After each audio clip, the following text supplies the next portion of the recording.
from Hiram Clark. B. Scott from Hiram Clark. Do the Hiram Clark, do the Hiram Clark, do it. Do the Hiram Clark, do the Hiram Clark, do it. Do the Hiram Clark, do the Hiram Clark, do it. Do the Hiram Clark, do the Hiram Clark, do it. B. Scott from Hiram Clark. All right, y'all. Welcome into the B Block with B Scott. I was fumbling around with the ones and twos. I got a guest in here, so I'm figuring out all the back end production stuff. But welcome to the B Block with B Scott. I appreciate y'all for being here.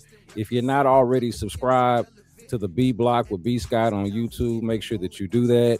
You can also find the podcast on your audio only platforms, wherever it is that you get your podcast. Excuse me.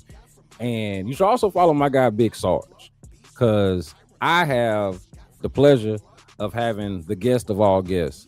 This guy you can find at pretty much any relevant Houston sporting event that there is. I always say this: whenever I go somewhere, either I'm going to see this guy there or I'm going to miss it and check in with this guy to find out exactly what happened and what I missed. So very proud, very excited to bring on my guy, Big Sarge from Big Sarge Sports Media. Big Sarge, welcome back to the show. Say what's up to the people as I get our proper look going. It's 5 o'clock somewhere. That's right. B Scott. Hey, look, bro, I ain't gonna even lie, man. Hey, can you just, like, I promise you I will not share it, and you can copyright it or whatever you need to do. But bro, I gotta just have that intro. So I listen to that in the gym, man. That beast. Hey. So shout out to Figgy Fig, and I should say this more often. Whenever I play it, I should shout out Figgy more often. But since you said that, man, and since we live with the people and we having a good time, and we're gonna be here to talk Texas, we got all your sports stuff, all your commentary, everything that you came here for. But since Sarge did mention the intro, allow me.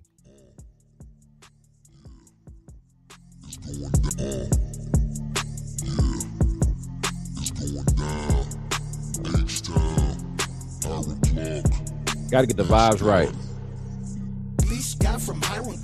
Hey, shout out to Figgy, man. I don't think I realized at the time.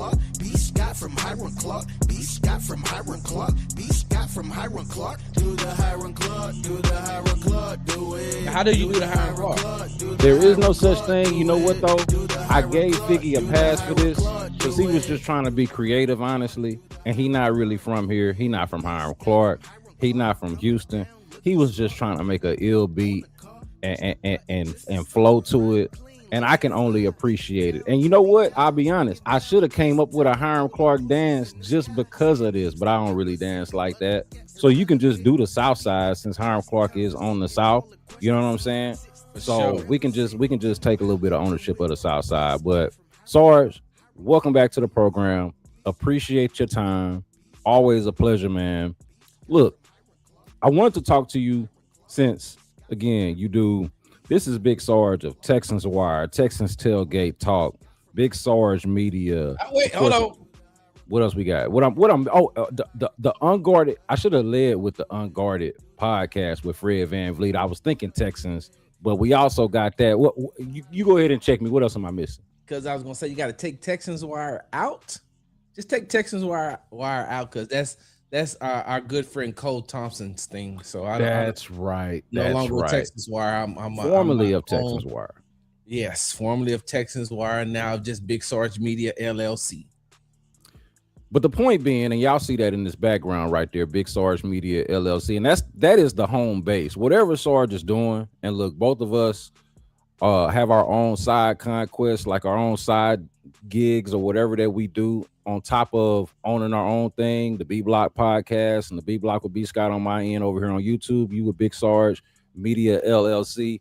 That is the home base, but we are booked and busy, active, and what brought us here and what makes this real timely is the fact that we're wrapping up Texans OTAs and going into the voluntary OTAs and going into the mandatory mini camp. I believe that's where we are on the calendar.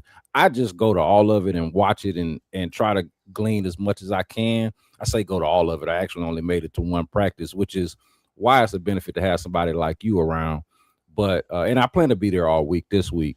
But I'm curious, man. Like, what are you seeing from OTAs, if anything, that stands out to you so far? They've been at it about a week or so, or at least we've been at it a couple of weeks, haven't gone. But has anything stood out to you just in the limited time that we've been out there? I think we've had 3 practices that we've had access to, if I'm not mistaken. We've heard from C.J. Stroud, Will Anderson, Nico Collins, Jalen Petrie. Of course, D'Amico Ryans has talked plenty. We talked to the coordinators last week. So there's been a lot shared, and we've at least had a chance to lay our eyes on the team. What stands out to you so far, Big Sarge?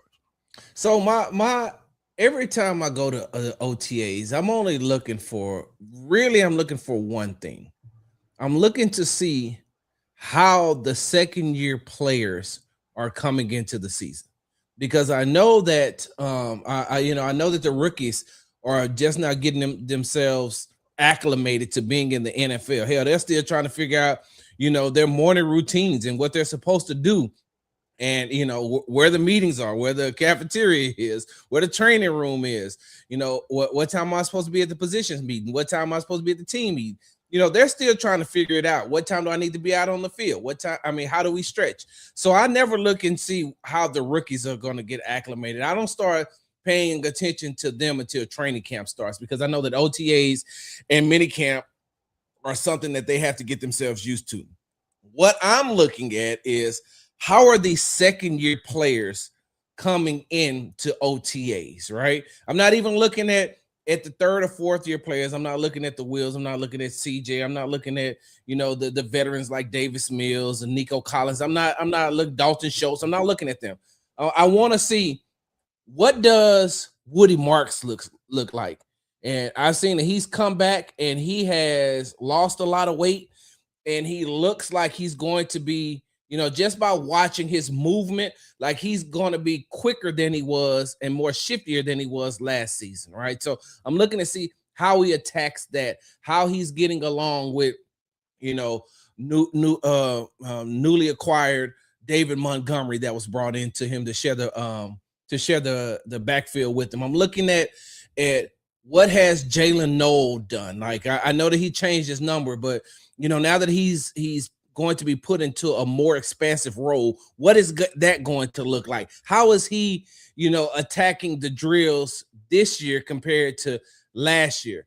What does Jaden Higgins look like? Ariante Ursery? Like, I'm looking at those guys and I'm seeing, okay, so what are they going to do? And then I'm looking at anybody that's new that has been acquired, like David Montgomery, like Wyatt Teller, what's the other lineman that they got? I can't think of his name right now. It's Braden Smith. I was muted. Yeah. I should have had you back. I was muted. Braden Smith. Yeah, Braden Smith. So I'm looking at that. I'm looking to see, okay, so what is Tank Dell doing? And so I say all that to say this, B. I don't have any high expectations. That's why I don't give a full breakdown from OTAs, because it is, just a lot of shorts and t-shirts, no pass, no tackling, but there's a lot that can be pulled from it, but I'm not here to evaluate it just yet. I'm just looking to see, okay, this is the first taste of organized football that these guys have had since the last season, right? Their last playoff game against the New England Patriots, right? So now I'm trying to see, okay, so what did they do, or what can be seen in the offseason? And I want to be honest with you, I can tell that right off the rip. I can look and I can be like, all right, so you could tell that he's been doing some off-season work as far as maybe weight training is concerned, or you can see that he's put in some work as far as, sharpening up his routes and things like that. So that's the kind of stuff that I get out of OTAs. Now, I will say this, because I don't know if you're going to talk about fan favorite or not, so I will wait, but I definitely want to talk about Lewis Bond. Oh, okay. So we can get right into it, because I got questions about the offense. I'm glad you mentioned that, because one thing that I want to do, I'm fleshing this idea out, and we'll just do it right here live. But I want to do a series, or maybe it's just one episode, maybe it's just one video.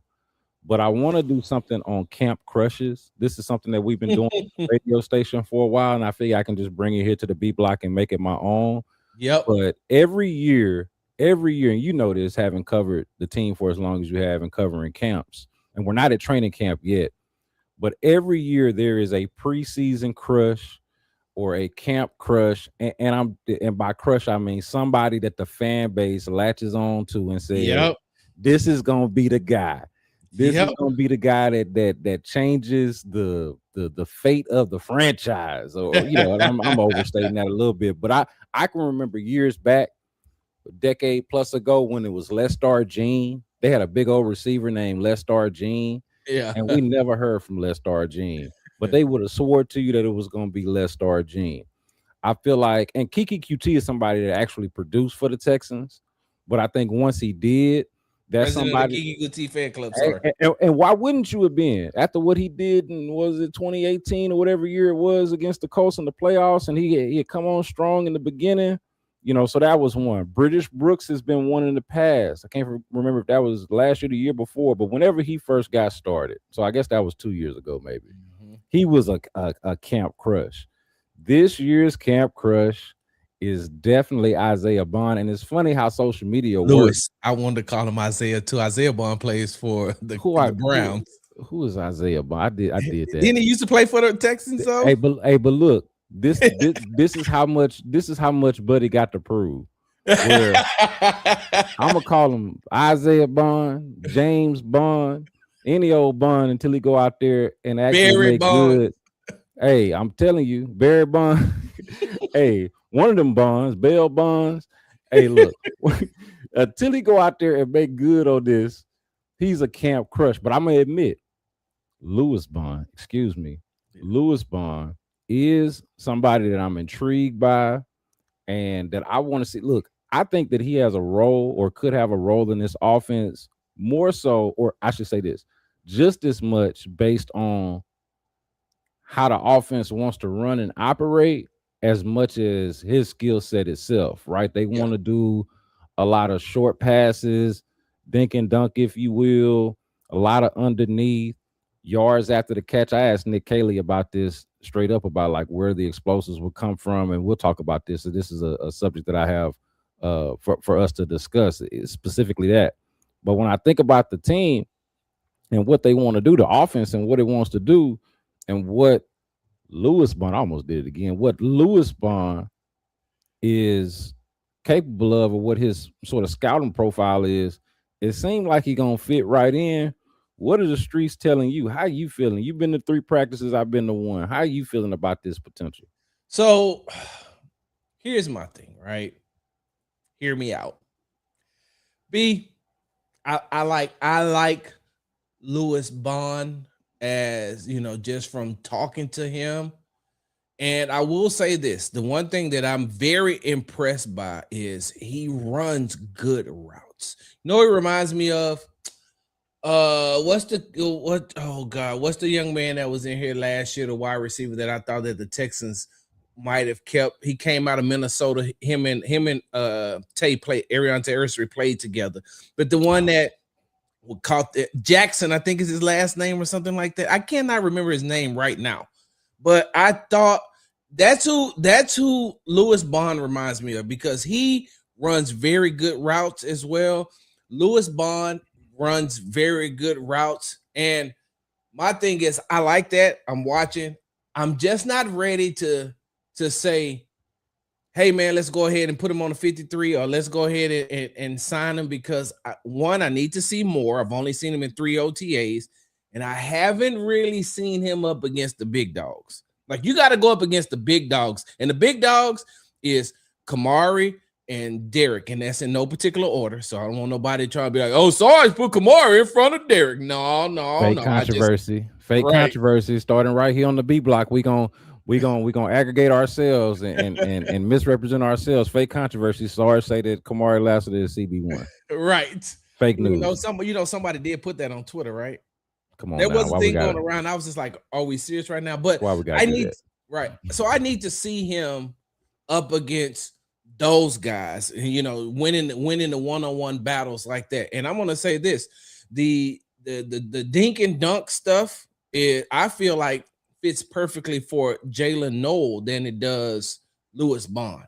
I think that it's time for that young man to get that opportunity to be able to do that type of stuff. And here's the crazy part.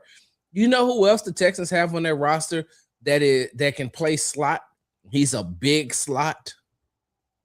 Nico Collins or Jaden Higgins. I was gonna say Hutchinson. Oh yeah. Oh yes, for sure. Hutch can play in the slot too. You can put him in a slot too. So all I'm gonna say is this: is that I think that it's going to be really hard for Lewis Bond to make the active roster. And he might get on the practice squad, and then it go from there. I mean, there's nothing wrong. People have worked their way up from the practice squad, but I just want everybody to pump their brakes and calm down right now. And I remember Camp Crush that has me like not talking to a lot of people in these Texans, the Texan fan universe. Ladarius Henderson. Oh, they fell in love with Ladarius Henderson. That's another good one. That's another good one. Sarge is still in takes, and I was like, bro, I have Ladarius Henderson's phone number. What are you talking about? I watch it all the time. So what is Ladarius Henderson up to? He's still on the team? No, he's not. He's no longer on the team. I think he. Matter of fact, they had him and his wife had a child, and I think that he may be in some camps this year. But as I digress, Lewis Bond. I let me put it like this. From what I've seen so far, I really like his upside. So my thing is there could be space for him. Like, so it's a numbers game, right? And they're not more than likely not going to have more than 6 wide receivers.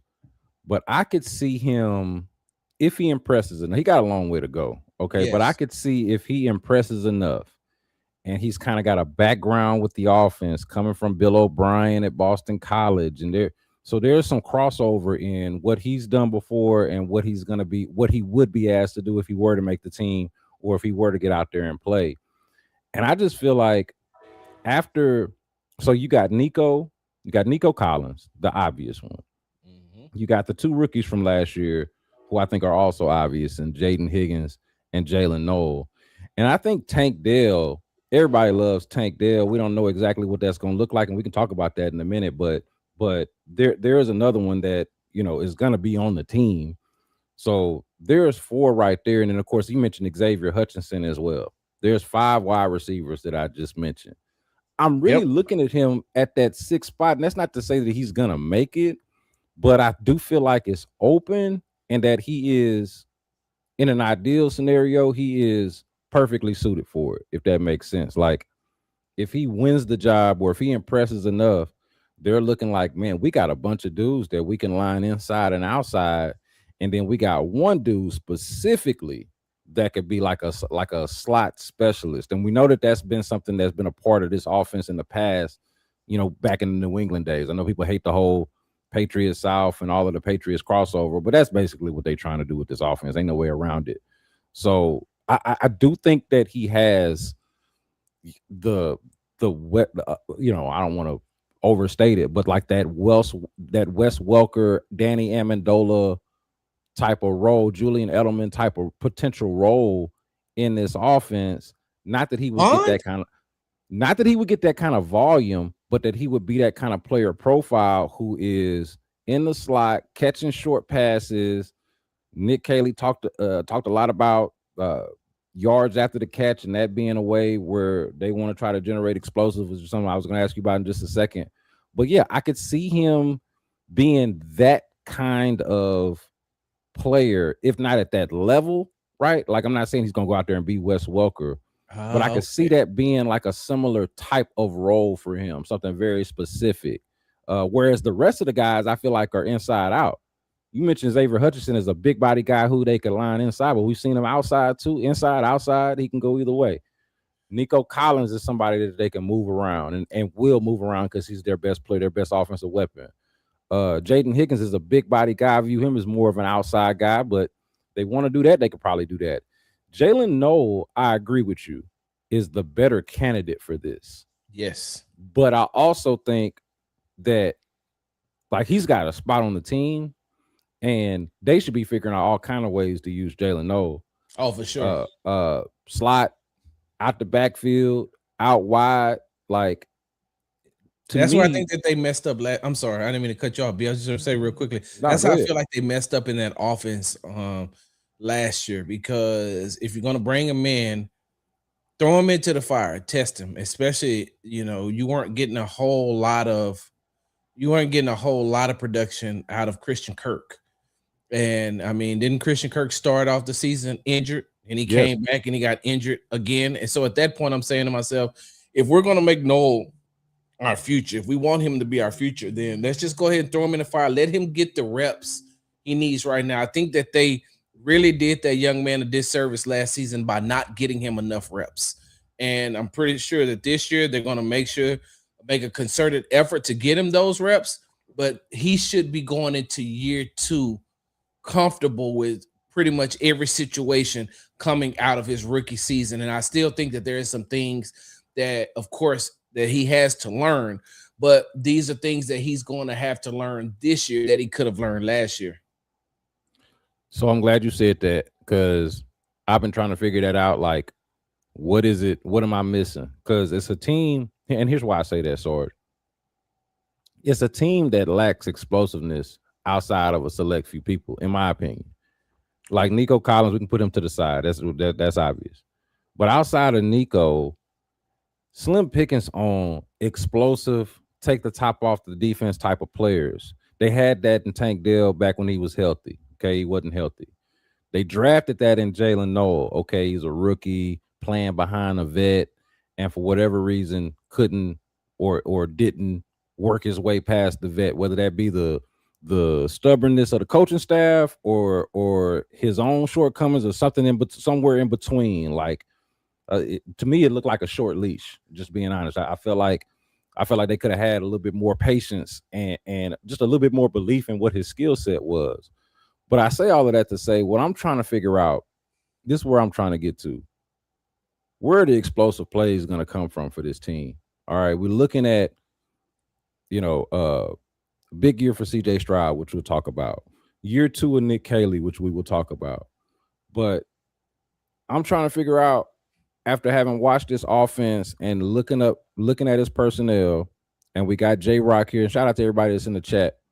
J-Rock is asking, who is capable of getting 50 catches outside of Nico Collins? Who is capable of getting 50 catches outside of Nico Collins? I think Dalton Schultz would be a candidate for that. But I'm talking about explosives, right? So it doesn't have to be 50 catches. Put that to the side for a second, Sarge.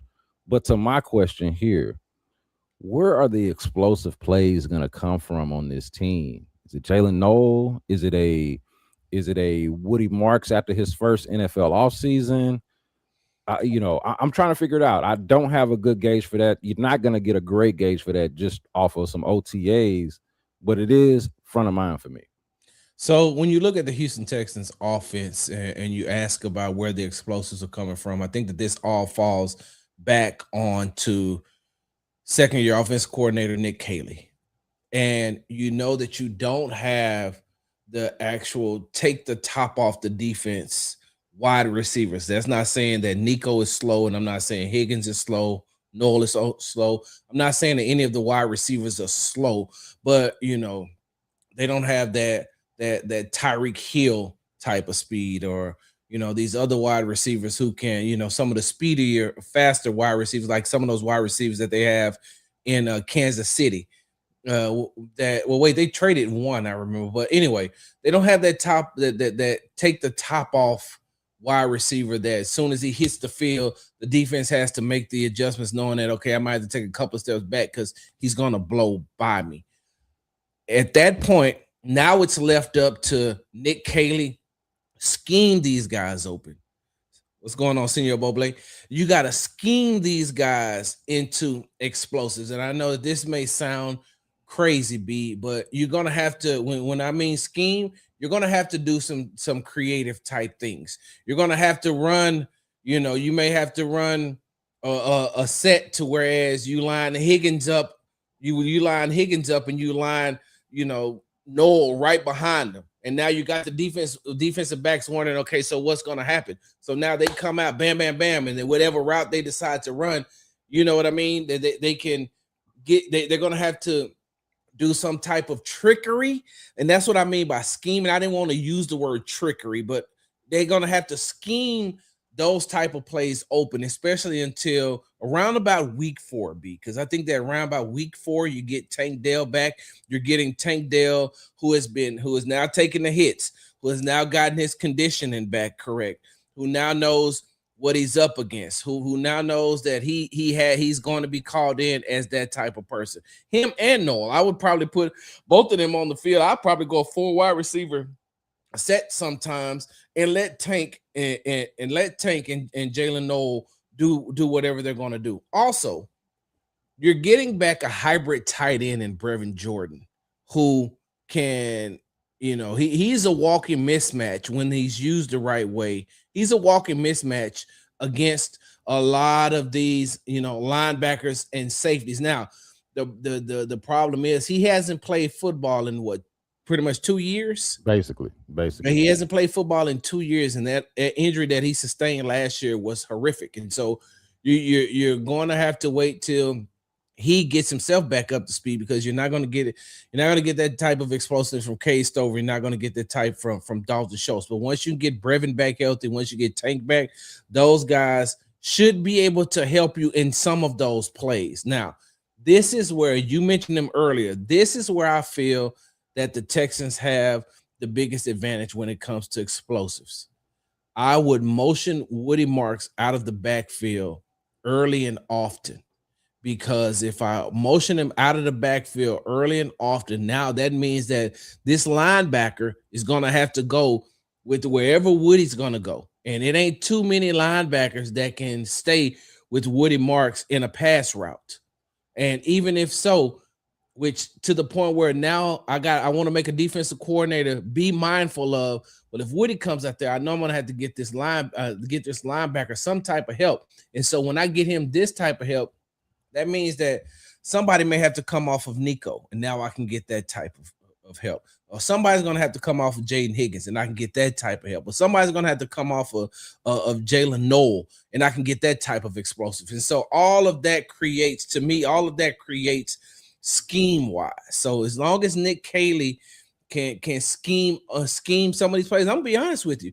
If I'm Nick Caley, I'm going back and I'm looking at some of these Los Angeles Rams plays and saying to myself, okay, how can I? Because Puka Nacua isn't the fastest wide receiver, but he's a very good wide receiver. So he's not fast. Devontae Adams, he's lost a little bit of, he's lost his speed to be the ability to take the top off of defense, but they still find ways to get explosive plays. So that's all I'm saying, B. They're going to have to scheme these explosive plays. I don't think that there is one player that you could depend on to get an explosive play every time.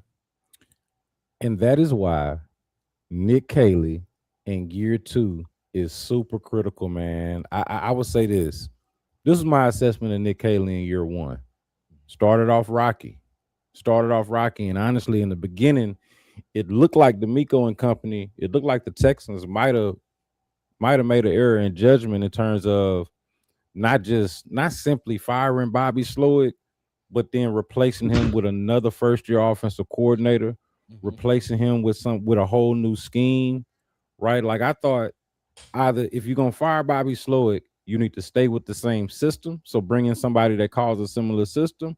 Or if you're going to bring in a whole new scheme, a whole new system, it needs to be an established, not just system itself, but an established offensive coordinator and play caller. They went left on both, right? Yep. they decided that we're going to change the whole system, and the person that we're going to bring in here is going to be brand new at doing all of it. Okay, fine. That's your decision. I thought, and when that is your decision, you got to deal with the consequences, good and or bad and indifferent, good, bad, or indifferent. And in the beginning, it wasn't great, man. They couldn't get the play calls out. They were bad pre-snap. I mean, it was not looking good. And I thought by the end of the year, of course, they go on that 9-game winning streak to end the regular season, 10-game winning streak if you include the playoff game. And, obviously before they lose to the Patriots. And I thought by the end of it, whatever complaints that I had about the offense, Nick Caley, he wasn't perfect at all or anywhere close to it. But by the end of it, I felt like he had caught a tempo that he was not toward the top of the list of their problems. I think the change this year, just to kind of oversimplify it a little bit, needs to go from, well, he's not the problem, to more specifically, he is part of the solution. To the point that you're making about having to scheme up plays. My criticism was that it was sloppy and not very good early on, like really in any sense. The play calling, the process of it all, like the pre-snap communication, all of it looked rookie-ish. Like it looked like 2020. Remember the first game that the Texans played in 2023 at Baltimore? Yep. Where they couldn't get everybody looked like a rookie? Yep. Because everybody was a rookie. DeMeco was a rookie head coach. CJ was a rookie quarterback. Bobby Slowick was a rookie offensive coordinator. And in that game at Baltimore, Tank was a rookie that they didn't even start Tank that game. They should have. Exactly. And of course, Will was a rookie. And so they looked like a rookie operation. Kind of similar, I thought, to start this thing. By the end of it, I thought it had gotten better. But now this year, to me, the big adjustment or the big improvement that he needs to make it is going from just not being a problem to being a part of the solution, because they are going to have to scheme up this thing. They don't have clear and obvious playmakers beyond Nico Collins, and that's with all due respect to these younger guys. This is also why I like what you said earlier about the year two guys. Yeah, and I'm curious of what your expectation is. We can go down the line. Jaden Higgins, Jalen Noel, who we talked about, Woody Marks, who you've mentioned. What do we think is going to be the improvement from those guys? Because I think that it is going to be up to them to make a jump, and Nick Caley. So this is a partnership here. Up to them to make a jump, and Nick Caley in year two to also make a jump and do a better job of incorporating those year two guys, because those are his weapons outside of Nico Collins. And then the hope of getting those injured guys back, right? Like, I think Dalton Schultz is going to be a certain level of reliable at tight end. But then the unknown of Tank Dell and Brevin Jordan, who, if they're even close to what they were, that changes the conversation quite a bit. Mm-hmm. So I'm curious, what do you think about Nick Caley? Hearing from him, we both heard from him last week. What do you think about him in year two and sort of what he needs to do to sort of improve? I think that when it comes to Nick Caley, one of the things that I want to see is, and I had to give him a pass. So I had to give him a pass because he was a first-time play caller, which is the reason why I gave CJ a pass last year as well, because you're going into your third season in your second offensive system. Now you have to relearn a whole new offensive system. And did I think that Bobby Slowick was the best offensive coordinator? No. Do I think he was the worst? No. I just think that he was just new. Like, he was just I don't think that you can, it's like, I put it like this, B, if you're playing your son in Madden for the first time, he's picking up the sticks. He don't really know what he's doing. I mean, he could see what he's doing, but he don't really know what he's doing. And it's going to take him some time to learn. Okay, so this is how I, hot route. This is how I audible. This is the defense that I pick. This is how I move my defensive men. This is the things that I do.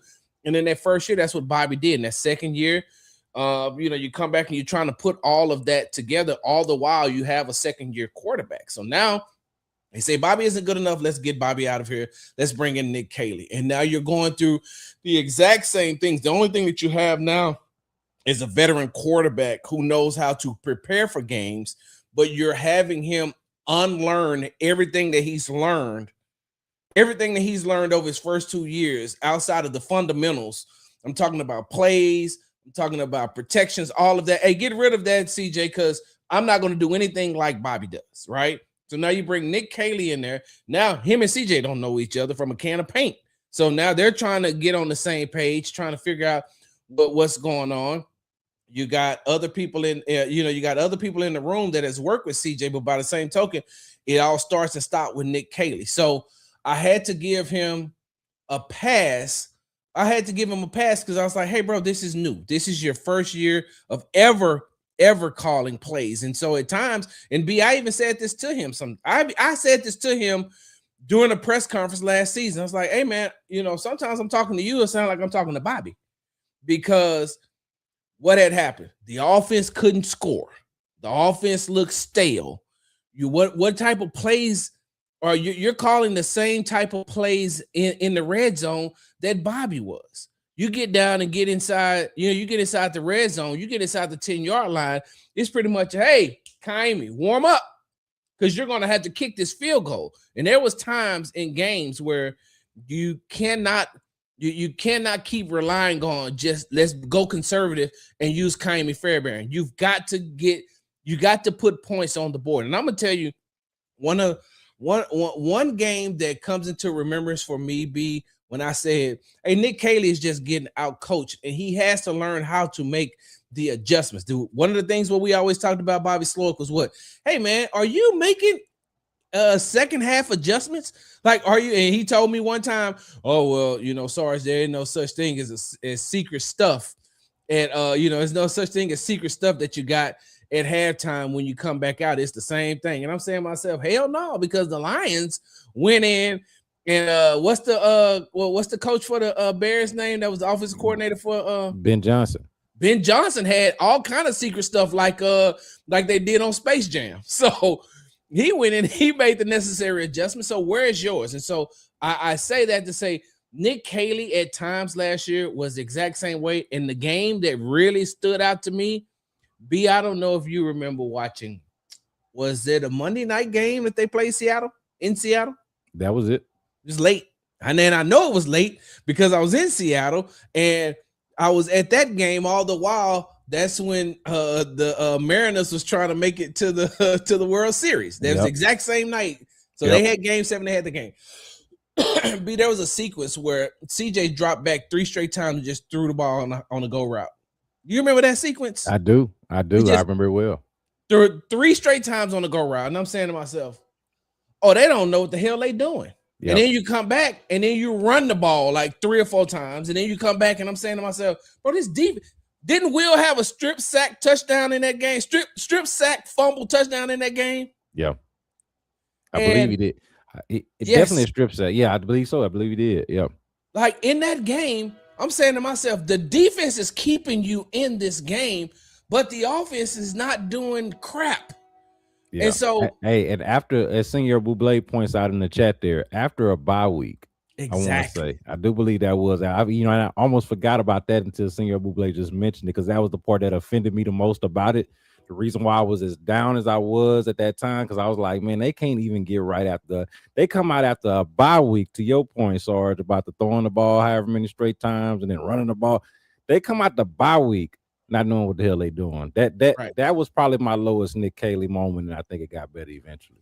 And that's what it was for me. So the good thing, though, B, the good thing is you're able to get all of that out of your system in year 1. Now year 2, guess what? Nick Caley, you come in, you know everything that you're supposed to be doing. You're on the same page with your quarterback. You're on the same page with your with Cole Popovich. You're on the same page with offensive line coach, because some people don't know these people. Offensive line coach Cole Popovich. You're on the same page as wide receiver coach Ben McDaniel, who is also the passing game coordinator. You're on the same page as quarterbacks coach Jerry Shaplinski. So at this point now, I'm saying to myself, you got to take that next step up, because one of the biggest things that the Texans have suffered from since 2023, when they did get CJ, is there's no offensive consistency, and the offense has no identity. The defense, you know exactly who they are. Yes. Like, know, they got their identity. When they show up, everybody knows. When the offense shows up, you never know who they're going to be. So in year 2, it's left up to Nick Caley and CJ Stroud to orchestrate and develop an offensive identity for this team. And you get that offensive identity by showing some consistency. And once you get that identity, don't go Dr. Jekyll and Mr. Hyde. God dang it, if you're going to be who you are, go down being who you are. Not, oh, well, this week we're going to be this, and then next week we're going to be that. And last thing I got, because I know I got long-winded, what I want Nick Caley to do this year, open up the playbook. Mm. Everything can't just be about handing the ball off to David Montgomery. Everything can't be about just dumping it off in the flats to Dalton Schultz. Open up the damn playbook, find something to do. I remember when the Cowboys had T.O., and this was before Jason Garrett. I think I've said this before, but before Jason Garrett wanted to become head coach, this was when Wade Phillips was head coach of Dallas Cowboys. Before he wanted Wade Phillips' job, which was when Wade Phillips got fired, the first time the Cowboys had ever fired a coach in season. They never fired a coach in season until they did Wade Phillips and they gave Jason Garrett the job. I remember this. This is like 2010, 09, somewhere around there. I remember this. The year prior, B, I don't know if you remember or not, they got a Hall of Fame wide receiver named Terrell Owens. And during that season, that offense was so potent because what Jason Garrett would do is, okay, first play, we're gonna line T.O. up on, he gonna play on the outside. Okay, cool. Now that play's come back. Now we're gonna put T.O. at tight end. And then we're gonna stand him up and we're gonna put him in motion. Or we may bring T.O. out of the backfield, or we may put T.O. in the slot, or we may line T.O. up behind another wide receiver. You never knew where T.O. was going to be. So you kept the defensive coordinators on their heels. And that first year, I'm talking about T.O. was killing everybody because you're like, where is he at? What is he doing? So with that being said, hey, man, move Nico around a little bit. If you're going to get Tank back, put Nico in the slot and let him go big body, box somebody out and just catch the ball, this, that, another. Because Tank can play the outside. Tank loves playing the outside. So, B, all I'm looking for is for Nick Caley from day one. I'm talking about day one of training camp, establish an identity, go up against your defense and say, hey, this the hell we going to do. And if we can hone our skills against y'all, we could beat any team in the NFL. Hey, you cooked. I ain't mind you going long-winded because you cooked, man. You said what needed to be said. When you said open up the playbook, yeah, man, it was like a sound from heaven. Hey, open up the what a concept, what an idea. I mean, that's it right there, Sarge. Yep. Open up the playbook. I didn't say this earlier when I was saying what my criticism was kind of about the early part of the season, but then throughout was just the lack of creativity. Feels like a lazy word, but that's really kind of what we're going for. Creativity, imagination. It just felt very basic. There's a comment in here. J-Rock is saying, I'm sick of every safety or outside linebacker just sitting in the flats becoming all pros against the Texas offense.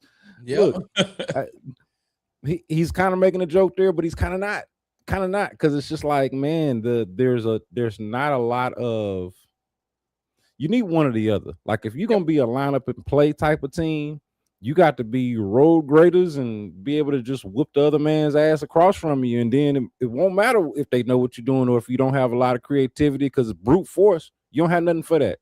And that may be what Teller, Smith, Rutledge, and Ariante and Ed Ingram are going to do. Exactly. And so all I'm saying is I'm not really picky about what it looked like and what. But to your point, when you said open up the playbook and form some kind of identity, that's it. Yep. That's all it is. And so if the identity is, and the stated identity last year was what I just said, they, at least I thought that they were going to try to be that kind of physical football team up front. They just didn't have the personnel to do that. Now they've gone out there and put their money where their mouth is by bringing in Wyatt Teller, by drafting Keelan Rutledge, by bringing in Braden Smith, by doubling down on Ed Ingram and giving him a new contract, right? And then, of course, Ariante Ursery, as you mentioned, as the left tackle. So if that's what it's going to be, then fine. If you're going to run back this same type of playbook and not open up the playbook, but you're going to run over everybody and you're going to just be nasty and stronger than everybody, okay, cool. Yep. If you come to find out, and this is something that they should be able to discern in training camp, if you come to find out that you're going to need a little bit more than that, and honestly, I would like for them to find a little bit more than that anyway. Figure out a way to utilize these, the playmakers that you got, right? And open up that playbook. I think that's a big part of it, man. So I couldn't have said that better, man. I like that. That is the big thing. So two things on Nick Caley, in case y'all are taking notes. Nick Caley in year 2. Open up the playbook. Please open up the playbook.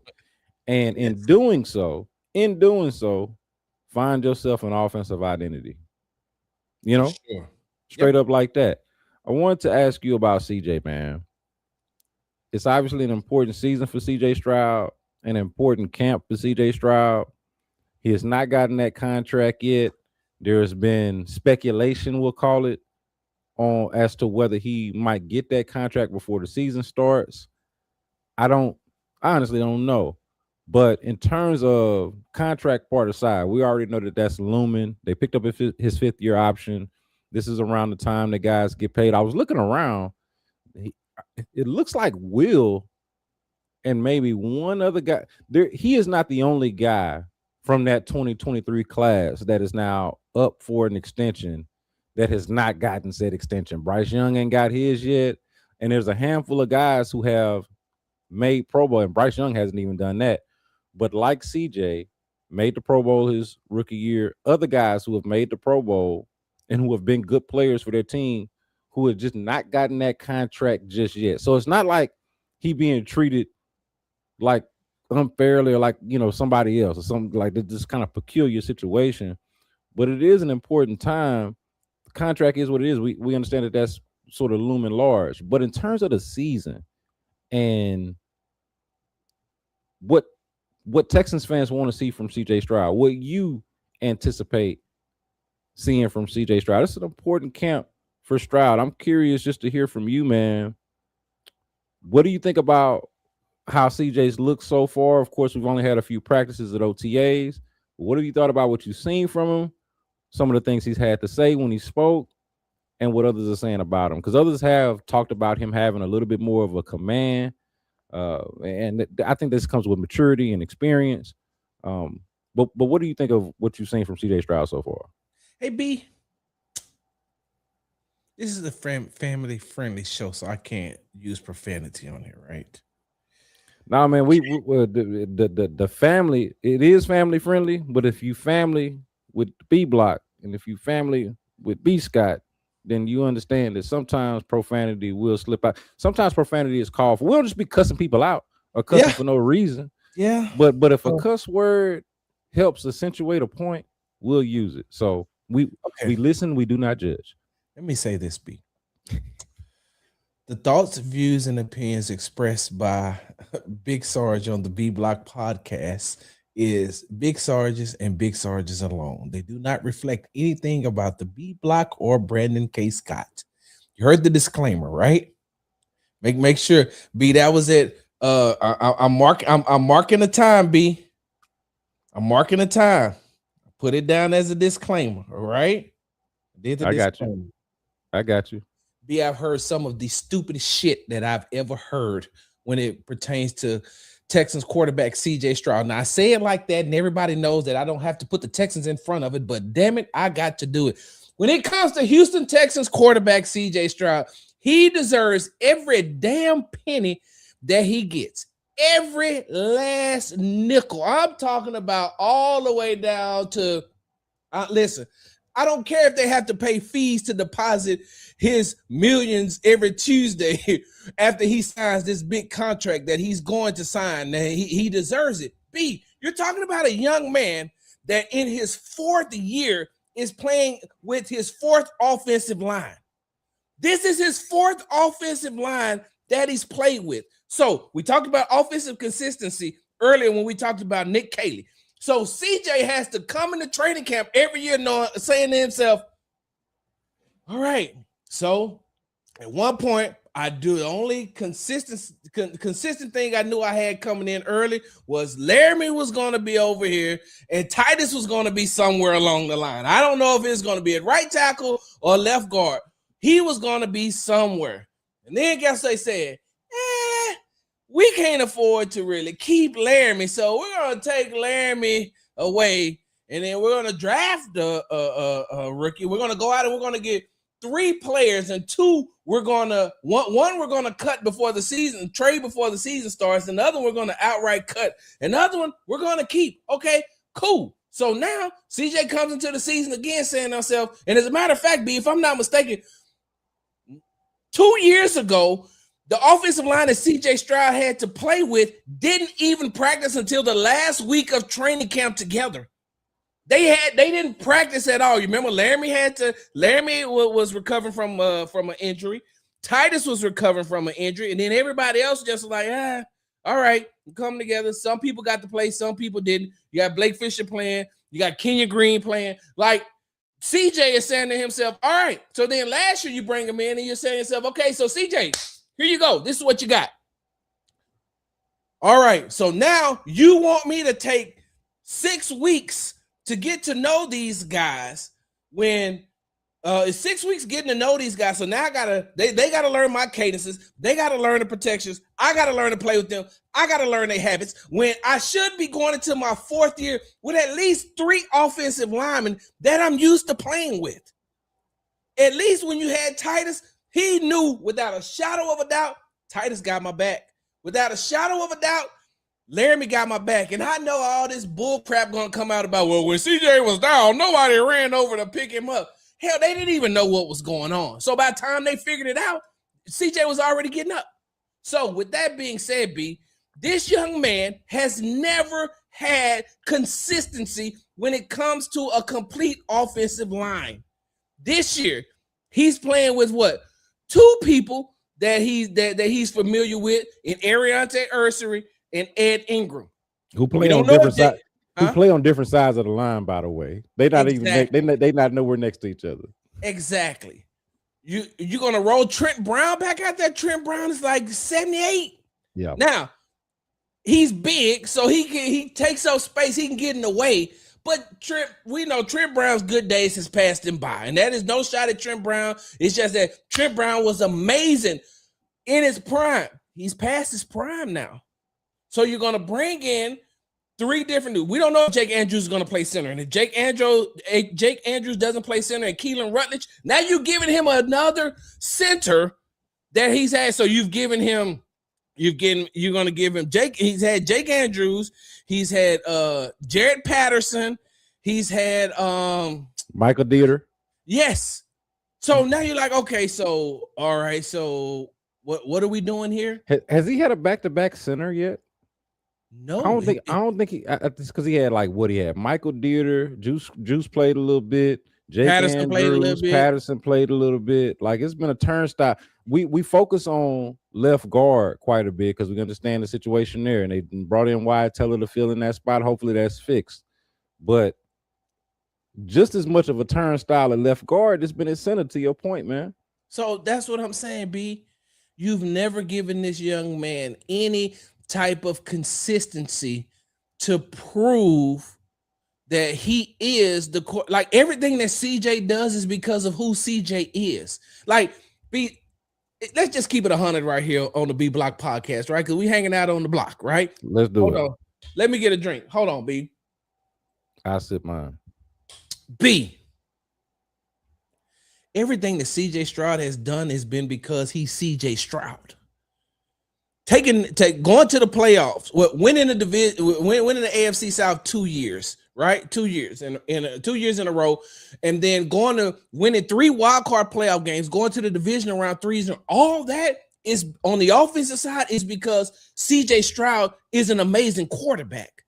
So this is what I don't understand when you got all these people, and I'm not going to say any names talking about they shouldn't pay him. He got to do this. He got to do that. And what if CJ Stroud isn't here next year? Then who do you think that they should go out and get? Hey, Baker Mayfield wants to come. Oh, well, is Josh Allen tired of being in Buffalo? Oh, what about Joe Burrow? Hey, man, maybe J.J. McCarthy can come and recreate the magic that he had when he was at Michigan. Hell no. CJ deserves every penny that he's going to get. And if it doesn't come from the Texans, which B, let me tell you this, CJ just ain't walking out that door. The only way CJ walk out that door if he asks for $150 million a year. And at that point, Kyle and Hannah are going to be like, I don't think we can give you that. But they know, the organization knows that CJ Stroud is a franchise quarterback. The organization knows that he's been playing quarterback with one hand tied behind his back because of his 4th offensive line in 4 years because of his second offensive system in his going into his 4th year. So what we're waiting to see, what we're waiting to see is, hey man, get CJ some consistency, and every red nickel that you spend on him will be well worth it. All right, B, I'm off my soapbox. So I want to say this. I'm glad you went on that because it allows me to clear the record or set the record straight and clear the air on where I sat with this whole thing when the season ended versus where I sit with it now.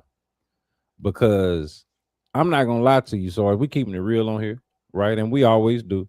Yep. When the season ended and the way it ended, and coming off the week before, game that they won, but he also had turned the ball over. Man, I was out here defending CJ Stroud, man. I sounded a little bit like you, how you just did on your soapbox. I was going on a similar type of soapbox between the Pittsburgh game and the New England game because I thought people were talking crazy about CJ Stroud. The way they was talking about him, I was like, man, wait a minute now. Had a bad game. They won the game. He had a bad game. This not CJ Stroud. These turnovers you're talking about, this is not him. This has not been him this year. This has not been him throughout his career. One of the more impressive parts about him, aside from some of the highlights and all of that, if you really look at it and study it, is how well he's taken care of the ball relative to the plays that he's made. He's been way more of playmaker than give the ball away type of dude. And so I was like, man, look, y'all need to slow down. Y'all need to slow down. CJ Stroud is still that dude. He's still that guy. And then the playoff game happened. And I had to wear that at least. I don't think anybody was killing me for it. Not that I would have cared anyway. But I'm just talking about me. Me and you probably similar in this way where, like, nobody's opinion about you matters more to you than your own. Yep. And so, and I can respect that and appreciate that about you. I'm pretty sure you understand that about me. But I was like, man, long story short, I felt a little bit embarrassed by myself. It was like, man, I defended and said that this wasn't what he was. And then he went out there and he did it again. But. And so I think on the heels of that and the fact that a more prototypical CJ Stroud performance, let me say that again, a more atypical CJ Stroud performance would have won them that game and perhaps gotten them to the Super Bowl. Because, of course, the Broncos were out there with their backup quarterback. I went at it with the attitude of like, yeah, this is somebody that's really got a lot to prove next year. And I've had time to think about it and reflect on it. And I'm like, there's no excusing the performance, but let's not act like the last 3 years didn't happen. Like we didn't watch, kind of to your point, the larger sample size, the larger data points tell you that this is a good quarterback, that this is a quarterback who has potential to be great if everything around him is also proper, not perfect, but proper. And that's the thing I don't think I was given enough credit for, was the fact that a lot of the things that you just said, he has had to deal with so much turmoil and chaos. I think even when they've tried their best to surround him, I feel like at times they have just not done enough. And at other times when they have tried, it has just not worked out the way they wanted it to, like 2024, for example. When they bring in Stephon Diggs, they bring in Joe Mixon, they bring in Danielle Hunter, and they go all in on the 2024 season on the heels of his historic rookie season and Will being the defensive rookie of the year. You got these two linchpins, these two cornerstones, staples in your franchise that have established that as rookies. Let's go all in. And they did that, and they just wasn't healthy that year. I've said it a million times, I feel like already. 2024 will go down as one of the biggest what ifs in Houston sports history. What if everybody stays healthy? What could they have been?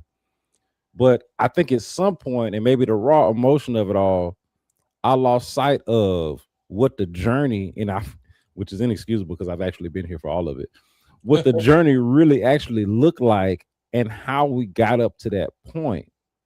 And so I say all that to say that your point is well taken, is fair and rational, even if on the other side of that, the disappointment is also fair and rational. The disappointment of losing the moment, because I think that is the one thing that people can look at as like, well, this was a moment. CJ Stroud can be as good as he want to be, but this was a particular moment for the Texans to take advantage of, and they just simply did not. Okay, fine. But to your point, like I much rather have, put it to you this way, I much rather have CJ Stroud as my quarterback as say whatever other option that you could think of. Facts. You know what I'm saying? Like there is no, I can complain, you can get emotional, you can get irrational, you can be whatever you want to be. But when you come back to it and say, okay, so what would you rather do? Or do you remember before CJ Stroud got here? Because I know I do, and I know you do. Feel me? And B, the crazy part about it is you had one quarterback who had the same postseason that CJ had, and he got put on the Madden cover. Did Caleb Williams not have 7 turnovers in the playoff games too? Yeah, but he also had that one throw that was like he was going this way and then he threw it that way. He had some. I think there was a couple of things that's going on with that. Is he had some highlight reel plays, some Madden type of plays, and I think the league really would love for the Bears to finally have a real quarterback and to finally be good. They're one of the flagship franchises of the league. This is kind of beyond the Texans, but like flagship franchise, ain't never had a good quarterback. I think they so badly want him to be that. And then, despite the fact that he was up and down, he did he was the one that would dig them in the holes and then get them out of it. And that was kind of the charm of what he had going on. And that's the crazy part about it, B. And the reason why I brought up Caleb Williams, and not just to piss off Fred, because I look in the group text the other day, I put, look like Fred VanVleet is a huge Chicago Bears fan. That's why when we're doing the podcast, if you notice over my chair, right above me is a Chicago Bears helmet, and that's on purpose. That's on purpose. But we'll talk about that another time. B. I hit him up the other day. It's like, damn, look like y'all about to become the Indiana Bears. But that's another story for another time. It does look like that. But B, my thing is, and the reason why I brought up Caleb Williams is because Caleb doesn't get the criticism by his playoff performance that CJ did last year. Justin Herbert gets a pass every freaking year. Like I'm saying to myself, bro, y'all talk down on CJ so bad, but you pump up Justin Herbert or you pump up Trevor Lawrence. Hell, they even tried to pump up Bo Nix. And I'm saying to myself, are we watching the same games? And so that's my only thing. I'm just like, hey, man, look, when it comes to some of this criticism, it's just like, CJ seems to be the easy target that people want to go after. And I'm saying to myself, bro, we definitely not watching the same players. And I'm not here to say that CJ doesn't have his faults, because CJ does have his faults. He self-admitted that, hey man, some of this stuff has been on me. But B, this is why, and I heard you say, this is why when I look at the three losses in the divisional round, right? B, go back and you look at the defenses that they played. They played Baltimore's defense in 2023. They played Kansas City's defense in 2024, and they played New England's defense in 2025. All 3 of those defenses, if I'm not mistaken, were top 5 defenses at the time, right? Right. You go in to the Baltimore game, you only have rookie wide receiver Nico Collins because Tank Dell is out. He got hurt. And then you go in the Kansas City game, all you have is Nico Collins because Tank Dell is hurt and Stephon Diggs is hurt. 2025, you going against the New England Patriots, and you're playing, you got 2 rookies. You got Xavier Hutchinson, who got some run last year, but he's still one of those wide receivers that could, benefit from more touches. But you have no all-pro wide receiver, Nico Collins. He's out. Jaden Higgins, rookie. Jalen Noel, rookie. Christian Kirk, don't know what you're going to get from him. And then remember, no Trent Brown at the right tackle position, and you lose Dalton Schultz very, very early on in the game. So when you go back and you say CJ had a terrible game, he did. He did not play up to CJ Stroud standards, but let's not act like he didn't have a lot of factors against him. That's facts. That's facts. Well said. And with all that being said, it's an important camp for Stroud. It's an important camp for the Texans. It's an important camp for this offense. And really in them just taking the next step. It's real easy, kind of the low-hanging fruit to look at Stroud. And look, I say low-hanging fruit, not to say that it's not warranted. We should talk about CJ Stroud. He's the quarterback. Sure. He is a star. No matter what you think of him, that's exactly what he is. Whether you think positively or negatively about CJ Stroud, the guy is a star. He's the franchise quarterback. It ain't about really if, and I think we agree on this. It ain't really about if, it's about when that money is coming. And so with all that being said and all of that considered, they got to get this thing right.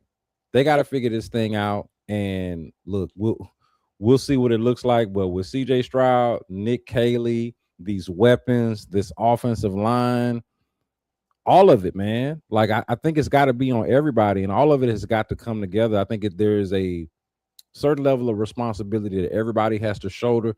CJ Stroud just happens to be the most visible of them all because he touches the ball every time, and because he's the quarterback, and because there is a big responsibility on him to do the thing that he has done throughout his career. A big reason why you and I both are so high on the career that he's had, because he's made way more plays than he's given away. Yeah. And that's just the fact. Let me ask you real quick about Will Anderson. Because I think, well, I'll just say, let me speak for myself real quick. Will Anderson Jr. is my favorite player on the team. Okay. Kamari Lassiter is a close second. They in about the same neighborhood. But Will Anderson Jr. he just epitomizes not just what I think the Texans want to be about, but what just any organized sports team should want to be about. Certainly a football team. So I love that, which is why I found it interesting how it became a little bit of a talking point over the last week or so about how Will Anderson Jr. is wrecking practices. I'm curious what you think about that, of like, how on brand is it for Will Anderson Jr., who just got paid, to still be out there practicing like the Renners do? Like this brother is out there starving to hit somebody. Like Will Anderson practices as if he's not Will Anderson, which I think is part of the charm of Will Anderson, right? Right. It doesn't matter star, top, whether he's at the top, whether he's at the bottom, whether he's somewhere in between. It does not matter. Whether we're trying to go half speed, full speed, it seemed like Brett just really knows one way to approach the game. What do you think about Will Anderson after getting this contract and really going into this season as a bona fide all-pro second contract superstar in this league, man? What do you think? Really, what do you think about him out there wrecking practices and making life hell on that offense? One of my favorite NBA players before Kevin Durant became my favorite NBA player, it was Kevin Garnett. And the one thing that they would say about Kevin Garnett is he took practice as if it was a game. Like they say that when he step on that court to play that game, once he step over there, once he gets on the court, it's all business. It don't matter what. I think I told this story on here before, but I'll tell it again. You remember when they did was that at the Toyota Center? They did the Hurricane Katrina relief game, Kenny Smith's Hurricane. I believe so. Yeah, that's when I found out how fast Gilbert Arenas really was. Kanye West did a performance at halftime. I mean, so Kevin Garnett was in that game, and I'm looking at it was me and my partner, and I kept saying, "Hey, bro, why is Kevin Garnett playing like they got an MVP trophy for this? Does he not realize that this is for charity?" And I mean, Kevin Garnett was in full championship mode, like it was a championship game. Because he's wired that way. That's exactly how Will is. Will is wired to, when he steps on that field, no matter what. And I think that he gave me that answer last week during his during the time he's at the podium. He's like, when I said it doesn't matter to you, does it? If it's OTAs, mini camp, walkthroughs, it don't matter. And he said, I only have one speed. That's it. I only know one speed, and when I get on that field, that's it. I got one speed, and that's it. I can't take no time off. I can't take any rep off, and that's what makes him Will Anderson Jr. That's what makes him one of the highest paid defensive players in the league. That's what makes him a defensive player of the year candidate. That's what made him first team All-Pro last year, right? Yes, he was. Yes, he was indeed. First team All-Pro. And if he doesn't get hurt, if he doesn't get hurt the year prior, in October, they were playing the Jets. He had just got named AFC Defensive Player of the Month. And then you remember they went and played in New York at Sea Caucus, and he got hurt in that game. And that took him out of the running for making All-Pro again. So when you're talking about a player like a Will Anderson Jr., Will off the field and Will on the field are two totally different persons. Off the field, my goodness, B, he is like he's like a big kid when he's away from the field, bro. He just laughing, smiling, joking, this and another. I don't know if you remember or not. Last season, I forgot which game. It could have been before the first playoff game, but it was one where they had Will mic'd up before the game, and he was doing all that cussing, and they just had to go beep, beep, beep, beep, beep. I forgot which game. I think it was before the playoff game, right? Yeah, I do remember this because I was shocked by it too, to be honest with you. So when I talked to him, like that following week, I said, Will, what your mama say about you doing all that cussing? He just started laughing. He's like, she said, boy, I ain't even know you could cuss like that. Your daddy said that you knew how to cuss, but I ain't never heard you cuss, so I didn't think that you could do it like that. And he's like, sorry, mama, but you know when I'm on the field, that's how I am. And so, like a real Southern gentleman, cuss as much as he wants to, but his mama ain't never heard it. Exactly. And so okay, so here's my thing, right? And this is gonna sound terrible, and I apologize up front to whoever feelings this hurt. Hey man, when I used to coach, I coached 8th grade basketball for 1 year. We won we won the city championship too. We only lost one game, and the one game we lost, B, is because I took my foot off the gas. Because I'm pressing from it's 50 and it's 50 hot. 50 hot, full court press. 50, pick them up at half court. Hey, I'll back up off for you. I won't press you till you get to half court once we get this lead. But I'm pressing from day one. And B, I don't care. If I'm blowing you out by 20, guess what I'm doing? Still scoring. Hey, keep scoring. I don't care. Shoot. I don't care. Oh, well, what about the gamesmanship, Sarge? Hey, look, it ain't my responsibility to have your players ready. It ain't my responsibility to coach your players. It ain't my responsibility to make sure that your players are ready to do whatever it is they need to do. I say all that to say this. Hey, man, Will's job is to disrupt and get to the quarterback. Just because it's going up against his own teammates, that don't mean nothing. Guess what that means? That means, hey, Ariante, if you got to block Will, you know exactly what you're getting. And if Will takes a play off, then the offensive lineman can take a play off and he's going half speed. Well, what happens when you get into the game? You can't, like now, if you get into the game and you haven't fully done what you needed to do, now look at you. Same way with Will. If Will isn't fundamentally doing what he's supposed to do, going full speed every time, then guess what? It's not my responsibility. It's Nick Caley. We talked about it's Nick Caley's job to stop me. It's Cole Popovich's job to stop me. Because you know what Matt Burke is saying? Same thing he said at the podium. Hey, I like when Will disrupt practice. He wrecking my practice. He ain't stopping my practice. You know what, Rod? Or you know what, defensive line coach Rod? Hold on, wait, B. He's defensive line coach, and no, he has another title too. Oh, snap! Hold on. What else they call him, Rod? Hold on, I got my thing right here. I don't want to take it. Defensive line and defensive run game coordinator. I don't want to take that away from him because he does have that title. But okay, cool. Rod Wright ain't saying, "Hey, Will, hey, let them run the play." Hell no, he say, "Do it again." Do it again, because the first time he eases off or the first time he takes a step back and doesn't go full speed, now he has to come over and Rod is going to ask him, hey, what the hell are you doing?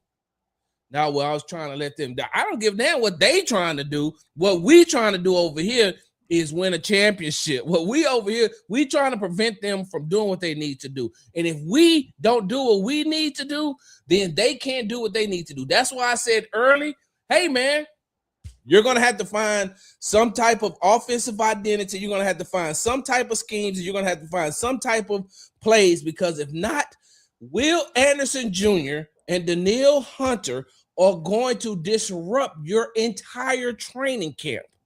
And not only that, so here's the thing, because if you tell Will to take a step back, which, by the way, I love it, B. I love it. Hey, man.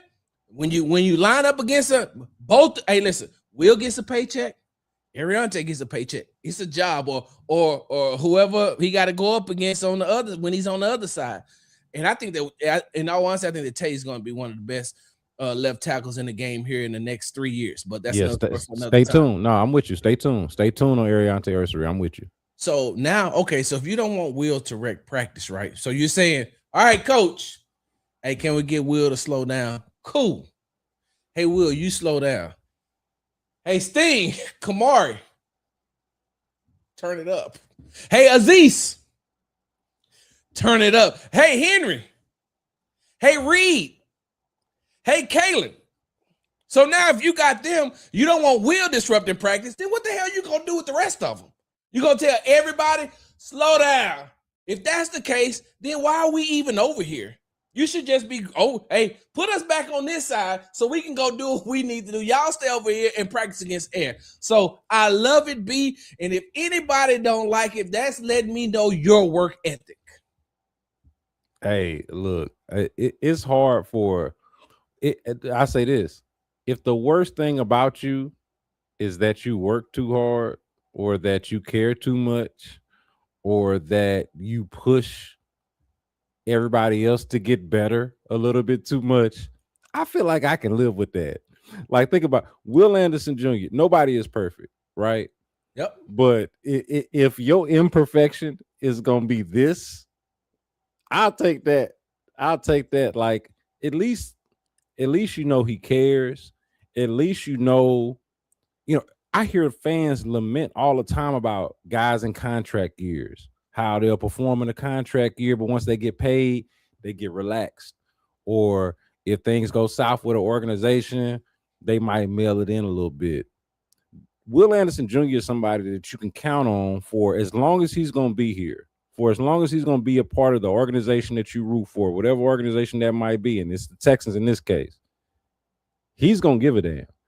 He's going to give you the same effort, energy, and attitude that he would no matter what.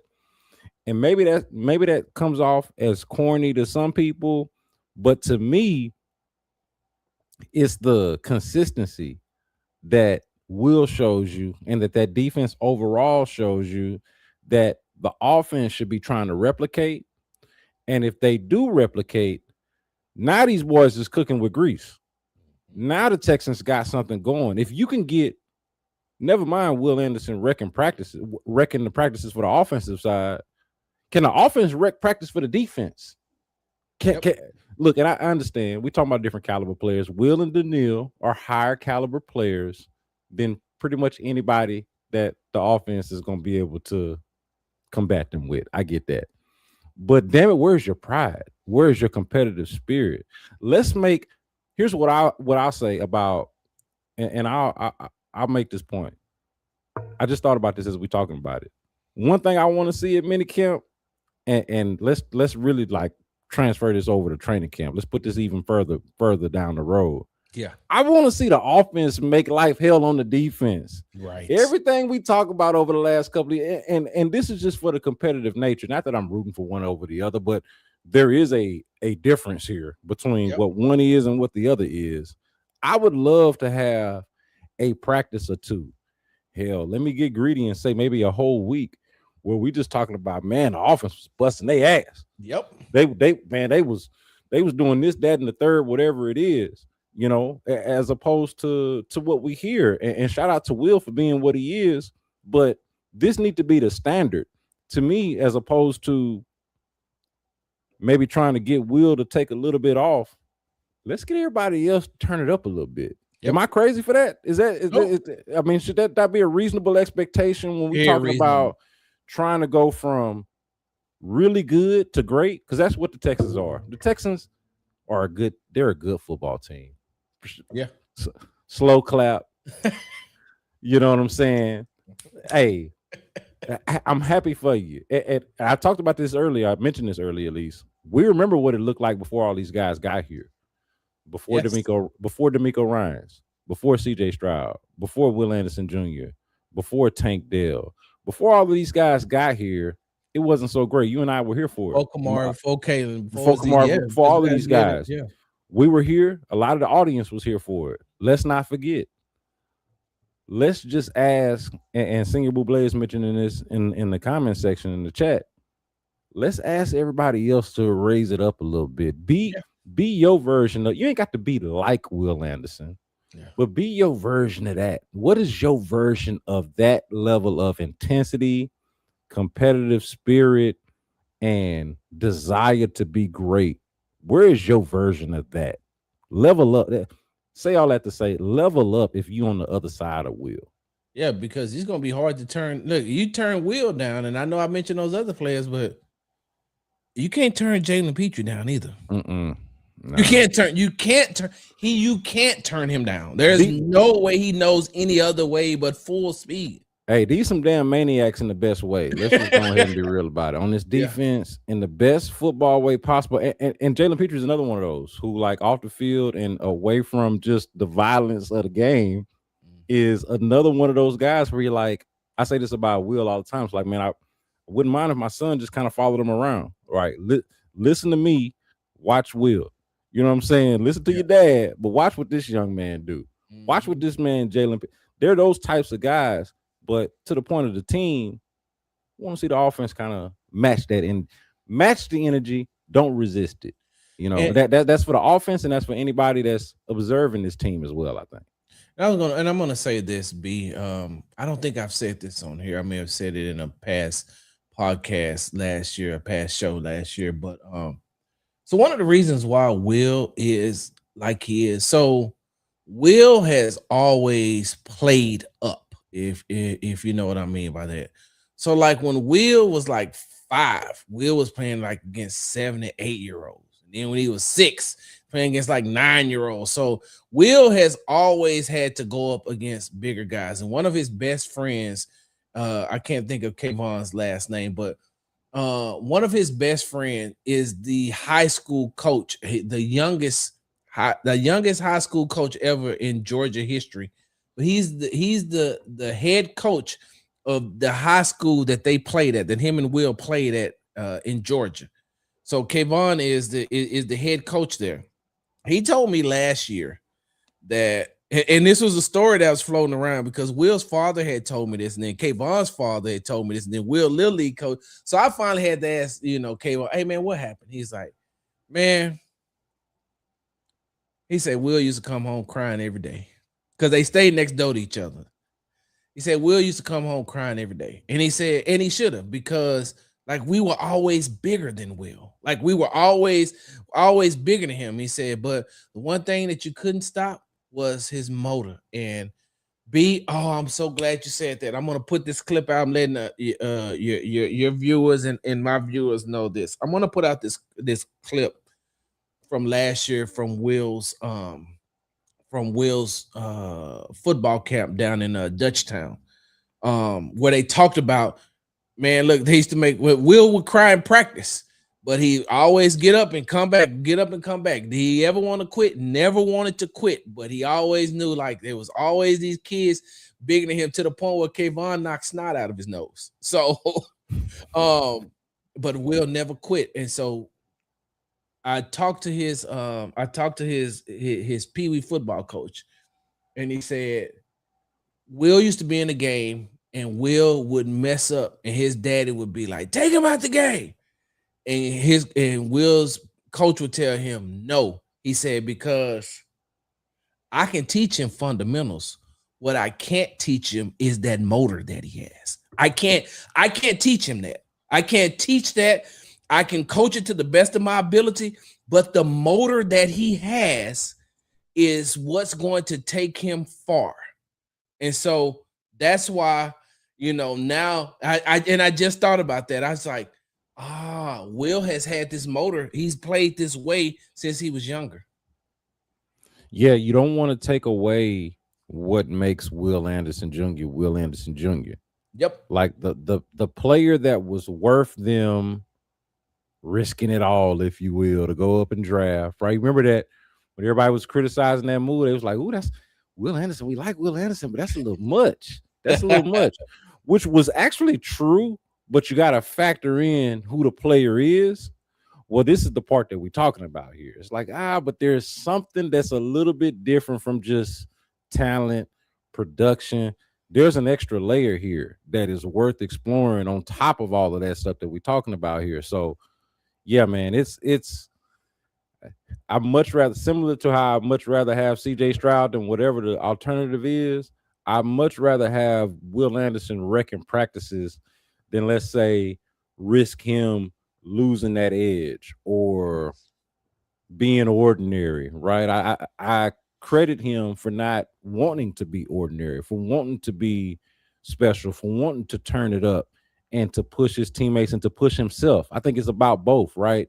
Yep. Pushing himself, pushing his teammates, holding himself to a standard. And I can't help but to respect it, even if it wrecks the practice. Yep. Even if that means that the offense got to figure out, man, what the hell we gonna do with Will Anderson before we get to 2026, right? Before we even worry about that, before we worry about Buffalo or Cincinnati, we got our own guy that we got to figure out. And if we can do that, right? I feel like if you can solve Will Anderson, not that they can, but if they can come close or do whatever they can do against Will in practice, that bodes well for going up against whoever is next, whatever is on the agenda, if you will. Which brings us back to what we talked about earlier. So now what do? You know that you got two of the best defensive ends in the game. So now what do you have to do? Now, okay, so you can't turn either one of them down. Hey, man, quick.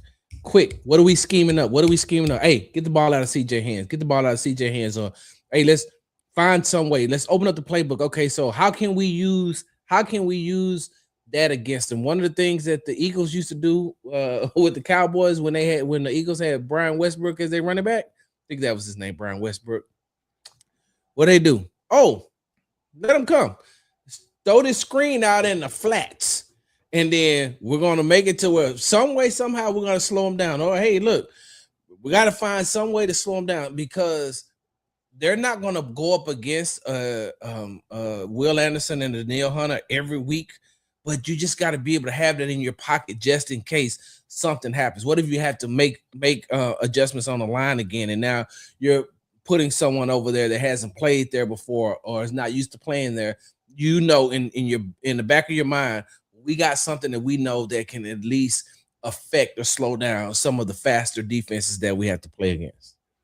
Let me ask you about the Texans defense. Of course, we're talking about Will Anderson Jr. here, but they add Caden McDonald, defensive tackle in the draft. They bring in Reed Blankenship as the other safety. They brought back Sheldon Rankins. Now, some bad news, some unfortunate news was hearing about EJ Speed, and I really hate to hear that he's going to miss the season. I thought he brought some veteran leadership, especially veteran leadership, some energy, some really flat out ability. His actual, funny enough, his name is EJ Speed. Like Right. he brought an element to that defense that I thought, not that it was necessarily lacking, but it was just like supplemental, if you will. Yeah. And so I hated to see the news about him, but Got that part Logan is Hall. the Logan brought in Logan Hall, which is probably, I was telling my cousin about this. My cousin is a big Texans fan, lives out in Austin, but a big Texans fan. And I was telling him, man, Logan Hall is probably the least talked about, but potentially most impactful move on defense. I think Blankenship is going to be impactful. I think Caden McDonald has a chance to make an instant impact. But Logan Hall is kind of just flown under the radar. And I think, honestly, man, when I look at it, look, Logan Hall is probably going to play a similar role to what Danico Autry was on this team in terms of being somebody that can line up inside and out. He's effectively replacing him, in my view, at least in my view. We'll see how it actually looks. But I'm curious what you think. You know, as somebody that is around as much as you are and follows the team as closely as you do. Texans defense, we saw it. We know. Best in the, I thought, at least for my money, the best in the league last year. And I think if they had gotten to the Super Bowl or if it had gotten further in the playoffs, that defense would be remembered historically a little bit more fondly. I fear that defense is probably going to be remembered more by us locally who were living it every day than it will be on like a national scale. We'll see. But I think that that's a fair assessment. But with that being said, given what they've done with this defense, Sarge, do you feel like this defense is better than last year's, worse than last year's, or the same? Which way would you go on it? B, because they missed out on being the number one overall defense because they set players out in week 18, right? Yeah, but come on, man. We know what time. Because Seattle edged them out, right? But they still were number one in a lot of overall. Yeah. And Seattle had a damn good defense too. I don't want to shortchange them. Obviously, they won the Super Bowl, but yeah. Okay, B. I need to B. And let me ask you this: what are the parameters? First of all, yeah. So I don't want to make it a straight. I don't want to make it a straight. Let's have fun with this, okay? And let's not make it a straight numbers thing, okay? Because I think just like how, for example, I'm wearing an Astros t-shirt. I'll just use this as an example. I think the 2019 Astros are the best Astros team that they ever fielded, despite the fact that they did not win a World Series. Now they got two teams that did win the World Series. I think the 2019 team that didn't win the World Series is better. Now I could give you some stats to back that up, but really I'm telling you that as somebody that has just watched the Astros since I was since like 1995, since I was a kid. Okay. So this is more of an eye test.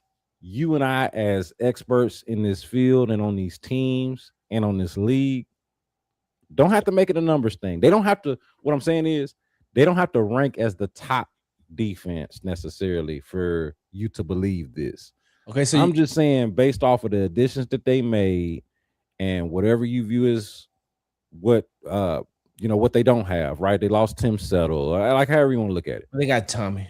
They got Tommy. So okay, B. I what I'm saying is I test, Sarge. I test. Is this a better defense or not? Okay, so projecting here. We're projecting. Okay, because before I say what I'm saying like we're not taking into account what the offense is going to look like and how much they have to be on the field. You just want me to do strictly eye test. You see what I'm saying? That's what I'm talking about. Like, that's a good point. That's a good point. That's fair. How much do they have to be on the field? So let's do this though. So before we go forward. What's up, Killer? Let's do this. Let's just take for granted. And this is a little dangerous, but we're just gonna do this for the sake of the exercise. Let's say that the offense is gonna at least be a little bit better than they was last year. Okay. That they gonna give the defense something to work with. With that being a caveat. All right. So see, I had to ask that because that's a fair question. I like that. So what year was it that the Ravens won a Super Bowl with that hell of a defense that they had? They only gave up what? 10 points? That was that 2000 season. Yeah, yeah. That was that 2000 season. I remember that. To me, The Texans had the potential to be that. Come on now, Sarge. B. They only gave up. Sarge. Hold on. Let me see. Hold on. Okay. What's in that Texans cup he was drinking? Really? B. What were we doing? B. The They Ravens. gave up. Hold on. They gave up. Look, and that's why I had to stop and look it up. They only gave up 17.4 points per game last year, right? And a lot of that was due to them having to be on the field for an extended period of time. Coming off the field, going right back on the field, not just turnovers with 3 and out. So let's just say, for the sake of this argument, you said the offense was going to be better. Yeah. So if they're only giving up 17.4 points per game, which was the second in the league, I think, to the Seahawks. B, they only gave up 295 points the whole season. Points allowed per game, 17.4. Total yards allowed per game, 277.2. The best in the NFL, B. So you let the offense have some sustain more drives. Let the offense go out there. Let's not have the defense go out there and have to make sure that the other team doesn't score because the offense is only going to give you 3 points. You said, and that's why I asked. You said we're looking at it as the offense is improved. So if they only gave us 17.4 and the offense improved, they could potentially drop that down to like 13 points. And then and here's the thing. I know they don't have a Ray Lewis, but they got a Will Anderson. And Will Anderson disrupts just as much as Ray Lewis did. So you look at it like this, right? And the only weakness that I think that they have on that defense is the interior part of the line. I think that you got to see what Sheldon is going to do. You got to see what Tommy's going to do. You got to see what Caden McDaniel's going to do. So if they can solidify that interior part of that line and stop a lot of the running games, now you have. So look, B, you got two Pro Bowl, All Pro. I still think Danielle Hunter should have been All Pro, but you got two of the best defensive ends in the game. If you're going to rank the duos of top 5, they're going to be at least top 3. You got those two. You got a back-to-back first team All-Pro cornerback who shuts down an entire side of the field. You got another cornerback who is on the verge of becoming an All-Pro and who's on the verge of becoming an All-Pro and is a tackler. So you run away his side. He wants smoke, so he's coming. So he can cover you, and he can come down and help in the run game. You still have a good Aziz. I think that Henry To'oTo'o has learned from the errors of his ways early on in the season. You remember when that Tampa Bay game was bad because it was. If he didn't come in, and he knows that. He told me that if he doesn't come in full speed and just gets in front of Baker instead of coming in trying to pop him, Baker doesn't get out. Yep. But you got another year of Henry playing. You got Aziz there. And then one of the biggest weaknesses that the Texans defense had last season was to find another safety to play on the opposite side of Kalen Bullock. Yep. Yeah, you had why am I forget? MJ Stewart get hurt. Yeah, Jalen Reed. I get all the Jalen's mixed up, man. I'm finna mess up that which one of them Jalen's it was. Jalen Reed got hurt.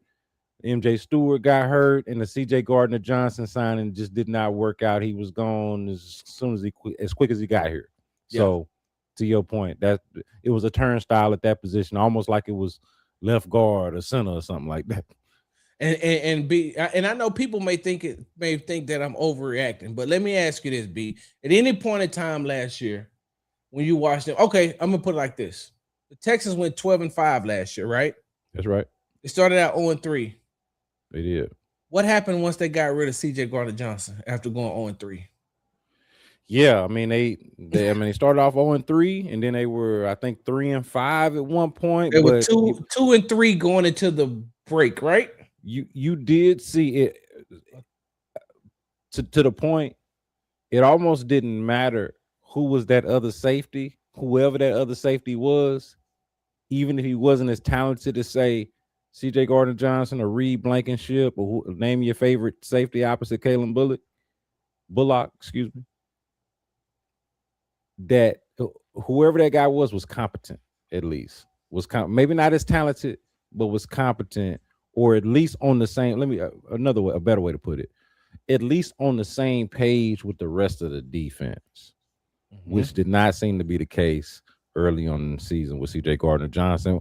I think to your you don't point, have to politically correct this, B. Yes, no, he was not on the same page. Yeah, no, to your Period, point. point blank. No, I'll say it even more bluntly. I thank you for saying that. C.J. Gardner-Johnson cost them games early in the season. 100, 1,000, 1,000,000%. Yes. Just to be clear that I'm not sugarcoating things. I'm glad you checked me on that. We're not sugarcoating things. C.J. Gardner-Johnson cost the Texans games early in the season. And once he was gone, the opposite safety may not have been the opposite safety of Kalen Bullock, may not have been the most talented guy, may not have been a Pro Bowl caliber guy, and at least in one case, or in a couple of cases, was the rookie. Yeah. But was on the same page, and at the very least was not costing them games. I say that. And that's what and that's another, they kind of missed Jimmy Ward last year too. Having his veteran, presence just around and on the field, and him being smart, him being smart may not, maybe, because having the years that he has in the league may have brought back some of his athletic, take it down some of his athletic skill sets. So that being said, B, the only real thing that they were missing was another safety. So you go out and you get Reed Blankenship, right? And here go these Eagle fans telling me, well, glad y'all got him because he can't cover. He can't cover it. And my response to them was, okay, cool. If you don't think Reed Blankenship can cover, that's cool. He ain't gonna need to. Not for long. He ain't gonna need to cover for long, B. Yeah, he the strong safety, man. He ain't gonna need to cover for long. And they got Pro Bowl cornerbacks. What is they talking about? Do they not know the rest of these cats who we talking about? And they apply. Listen, that Texans defense applies way more pressure than that Eagles defense does. And so now you got a real smart, strong safety in Reed Blankenship, who also isn't afraid to hit. But now guess what he does? Now Kalen isn't playing free and strong, trying to figure out, damn, I got to play for me. And this ain't, look, I put it like this. Jalen Reed, I think, did a very good job last year. He just couldn't stay healthy. Even as a rookie, he did a very good job because, B, what a lot of people don't want to talk about, but Big Sarge just said because Big Sarge was there and Big Sarge watched it. Hey, that dude was out playing C.J. Gardner-Johnson in practice. Nobody want to talk about that. I'll talk about it. Jalen Reed was out playing C.J. Gardner-Johnson, but you also can't just go and push him to the side. And that's look, C.J. Gardner-Johnson, because I know he one of the ones that if he see his name being said anywhere, he like to respond. I'm cool with that. Hey, I ain't got no problem with that. I'm cool. If you may have a different view, so I'm good with that. But now that you have Reed Blankenship, who, like I said, who isn't afraid to hit, who someone that Kalen Bullock doesn't have to say, well, I know what I'm supposed to be doing, but am I going to have to help out? Like, I honestly and truly believe that having Reed is going to open up the ball hawking skills of Kalen Bullock. And I think that he is going to be around a lot of passes.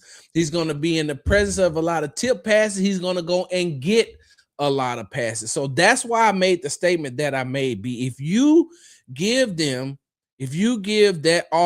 defense the amount of time to be able to rest and then get back on the field. Because imagine if they played that way and they had to play as many snaps as they did. Imagine what they're going to look like when they get rest. Man, for the other offense's sake, right? And I know this is Texan centric, Houston centric. For the other offense's sake, like I pity the fool. What Mr. T used to say, I pity the fool that has to deal with if they get some rest. But I will say this though, you mentioned this is just kind of a sidebar to your commentary, but you mentioned the potential holes in the defense. I think this was going into the season. Opposite safety before they traded for Reed Blankenship, and then the interior defensive line. Still some relevant and valid questions about that. But am I crazy? You tell me what you think. And in the chat, y'all let me know too. Am I crazy for feeling really good about this interior defensive line right now? Look, this is what I'm saying. I think Caden McDonald is an instant impact player. I think Tommy Togiai is a player on the rise. And Sheldon Rankins is the best of the interior defensive linemen that they've had in the D'Amico Ryans era. And they brought him back. So you're only going to play two of them at a time. And I feel like you got three options that I feel confident about. And of course, Caden McDonald is going to have to actually go out there and prove it. You know, he hasn't played yet. But just if we're projecting, bro, I feel good about that. And I know what I'm going to get from Sheldon, or at least I know what I can expect. Okay, every year's different. But I know what to expect from Sheldon Rankins. I feel like I know what to expect from Tommy Togiai, if not even more than what I've seen from him in the past, because he seems to be a player again on the ascend, on the upward trajectory. So Daquan Jones, remember that name? Daquan Jones, there's another one. So am I crazy, bro? I feel we already know who they're going to be better. We know who the ends are. Those are all pro caliber guys, but those guys on the interior, Pro Bowl or all pro or not, I would say better than solid. What say you? Side note, hey, Bell at the Trey, baby, I see what you said. Talking about Big Sarge, what's going to happen week 4? You know what happens? You know who they play week 4, right? Week 4. I don't have the schedule in front of me. Cowboys. Oh yeah, that's right. I see you, Bell at the Trey, baby. I see what you're trying to do, but that's gonna be fun. That's gonna be fun. Little instant. That's gonna have your allegiances. That's gonna mess with your allegiances versus the team that you cover and that you closest to. But hey, man, I've done this before. I'm good. I don't root for either one. I just watch the game and then whatever happens, happens. Hey, but a nice little Texas 2-step, if you will, for sure, ain't never hurt nobody. So I'm here for that. Now this is what I want to say.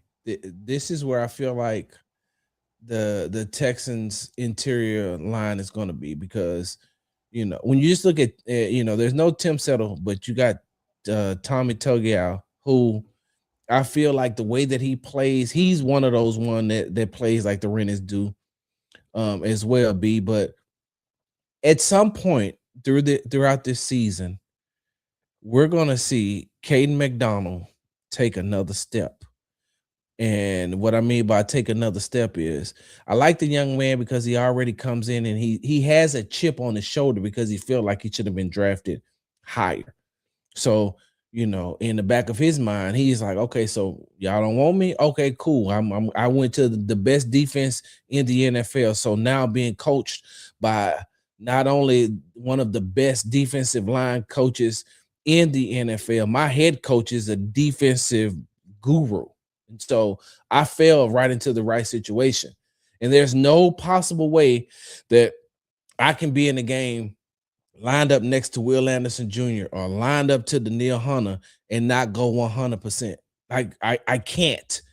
I can't, because they're going to look at me. If I'm looking over and I'm seeing what they're doing, then I'm going to have to do it too. So he plays, he has a chip on his shoulder to the point of where he's like, he's trying to prove something. And the best thing about it is exactly what Will had to hone in and have play with controlled aggression.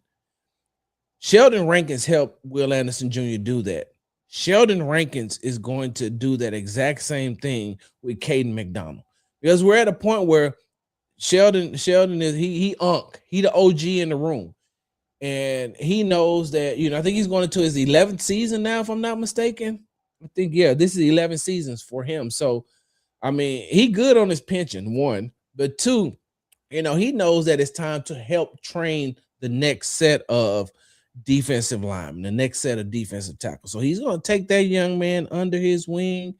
And by the time by the time the second half of the season comes around, he knows that he's probably gonna, he may lose a couple of snaps to him, but he ain't worried about that because as long as he can leave, Sheldon told me last year that he's at a point now where only thing that he wants to do is give back like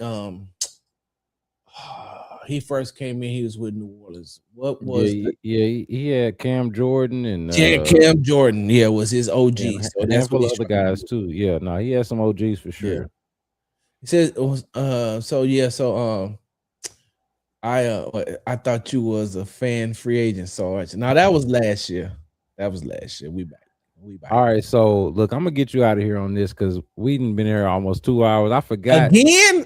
See, this the thing, and hopefully people can sense this when they hear us talk. Well, you and I are actually friends, and so this is easy to do. It's easy to get way past whatever it was that you had slotted for this time, or like if you was like, man, you know what, me and Sarge, we're gonna go for an hour this time because Right. I'm gonna get to the. I want to watch the finals tonight, man. I'm over here like peeking in on the finals while I'm talking to you because like this is real easy for us to do. We talk offline, right? Right. When nobody is paying attention or listening or knowing that we're talking. So this is very easy for us to do. I'm gonna get you out of here on this. I wanted to talk some Rockets. We can do this another time because I got a whole off season to deal with this. For sure. And this finals game that I was going to ask you about has already started. It is 5 minutes until halftime. So we'll talk basketball another time. I want to get out on this and look ahead to minicamp because I'm about to see you at least for the next 3 days. I see you in the morning. We'll be at NRG checking out minicamp, trying to get a gauge on a lot of the things that you and I have talked about already on this show. But I lay it out as what I'm looking for or a particular thing that I'm looking at minicamp. And you can tell me if there's anything for you that you're looking for. Okay. But this is with the caveat that there's not a whole lot that we can glean from these small practice availabilities until we get to training camp and the rubber really meet the road. Mm-hmm. But here's a sidebar Texans thing that I am kind of interested in, and we have already talked about it a little bit. Remember when we was talking about the center position? Yep. And how there has just not been enough any consistency. Yep. And how it's been an issue. They drafted a rookie named Keelan Rutledge in the first round.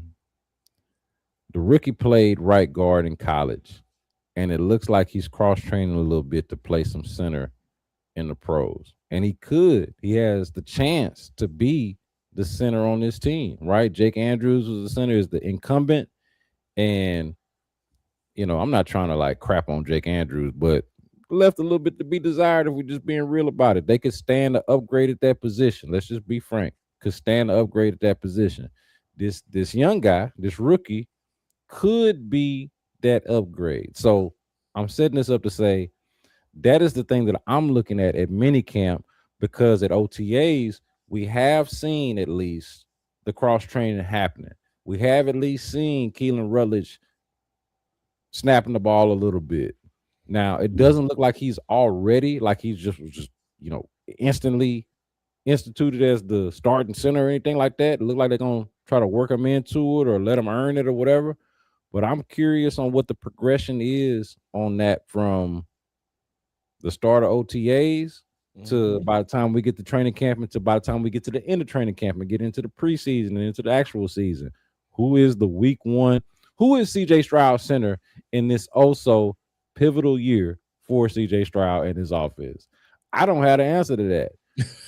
But I am looking at minicamp to see how that progresses in terms of their confidence in Keelan Rutledge as their center. And might CJ Stroud finally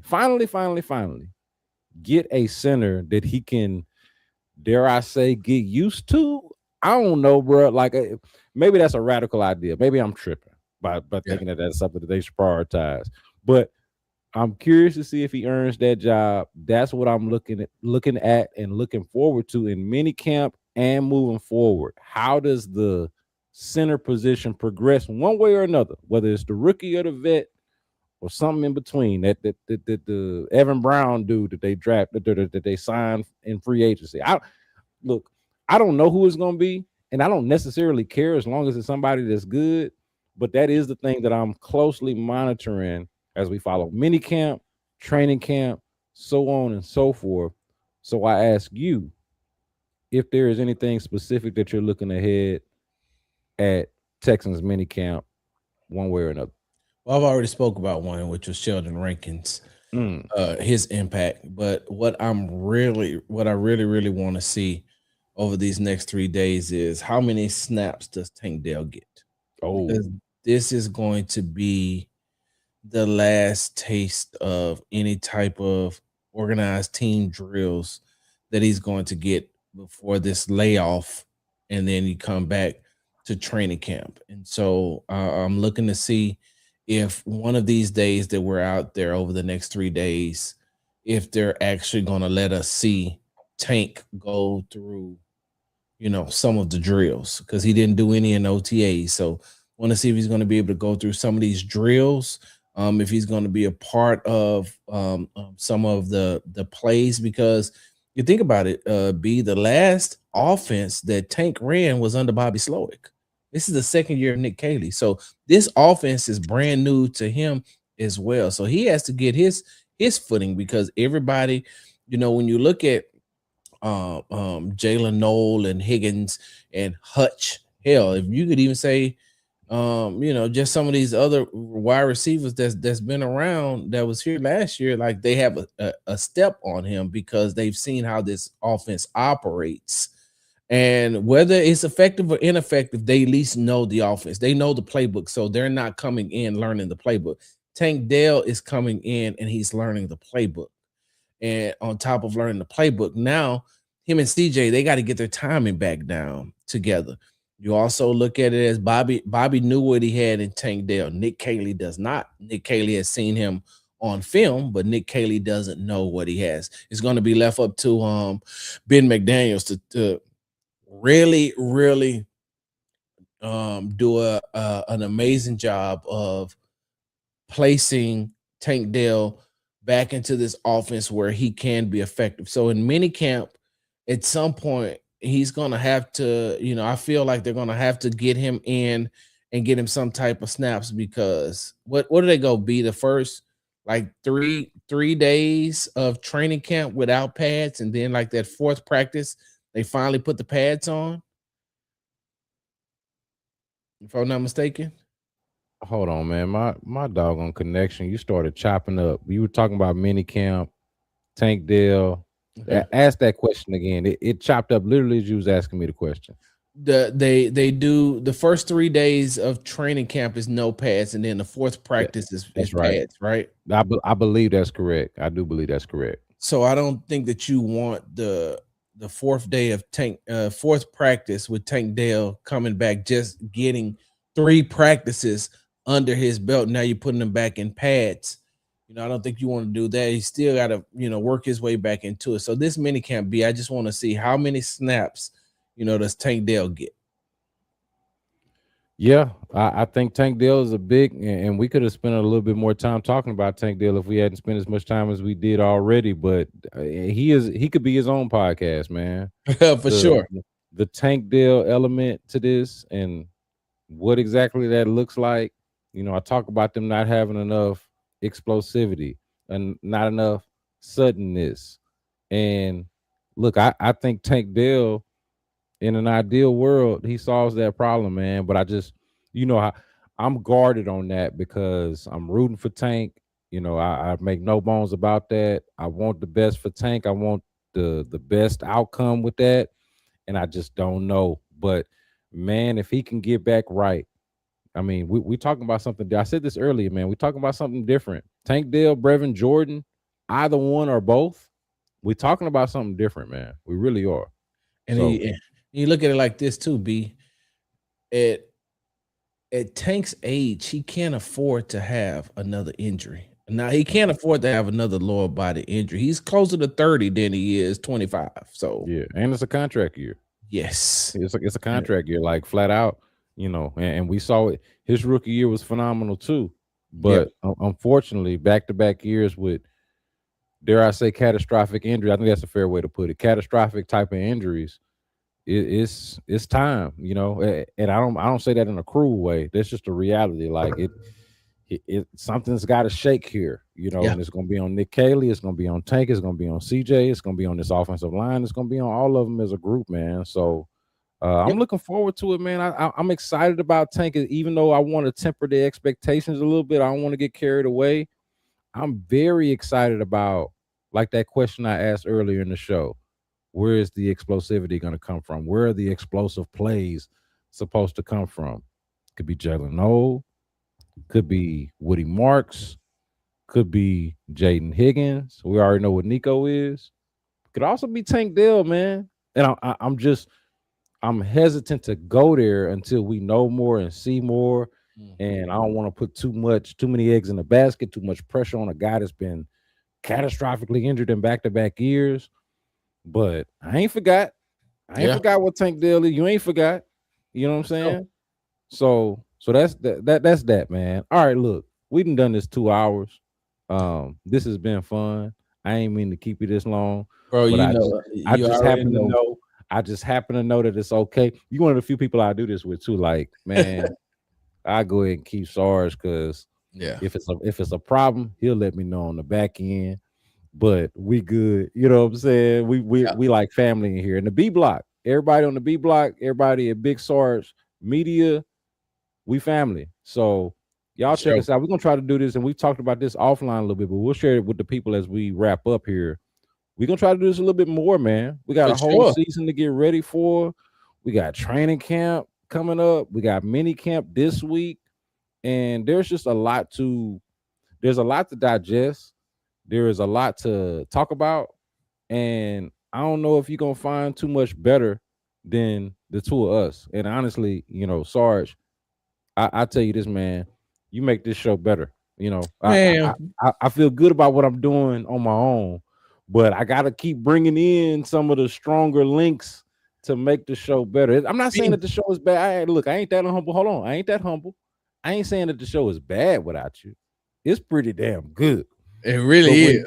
But when you come on, you make it better. So you know why? I say that to say I appreciate your time and I appreciate you for doing it. You remember that time they had that dinner and I don't know which one, if he's Key or if he's Peel. What's the light skinned bald head one? That's the taller one is Key, and the shorter one is Jordan Peele, because he didn't want to make all the movies and whatnot. Gotcha. So Key, did you see that thing when Key was President Obama's alter ego? Yeah, I do.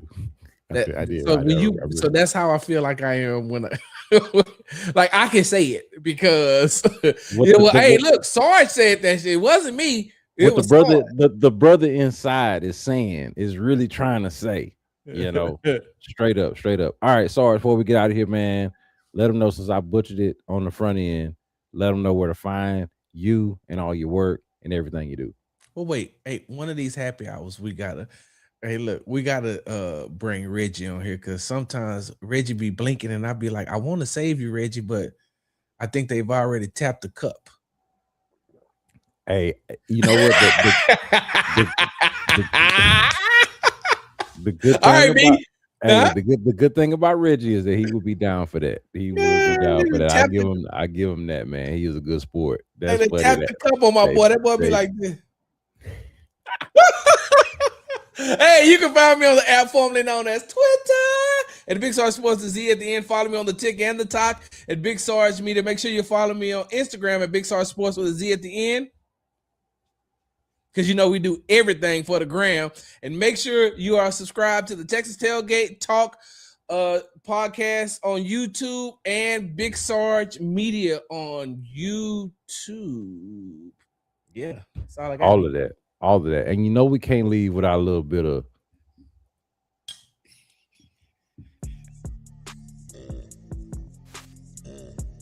get out of here with you, man. For Big Sarge of Big Sarge Media, I'm B Scott, the B Block with B Scott, the B Block podcast, Sports Radio 610 as well. Y'all tap in, man. This is the place to be. You know what I'm saying? Ain't no Hiram Clark dance, but we got the South Side. We can apply it. Y'all rock with us, man. Sarge, I appreciate you, dog.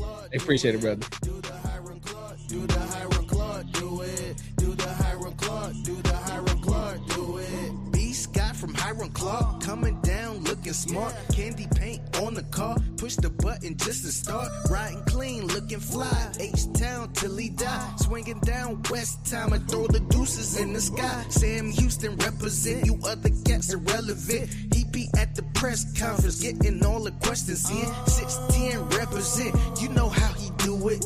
B. Scott from Hiram Clark, do it. B. Scott from Hiram Clark, B. Scott from Hiram Clark, B. Scott from Hiram Clark, B. Scott from Hiram Clark, B. Scott from Hiram Clark, B. Scott from Hiram Clark, B. Scott from Hiram Clark, B. Scott from Hiram Clark, do the Hiram Clark, do the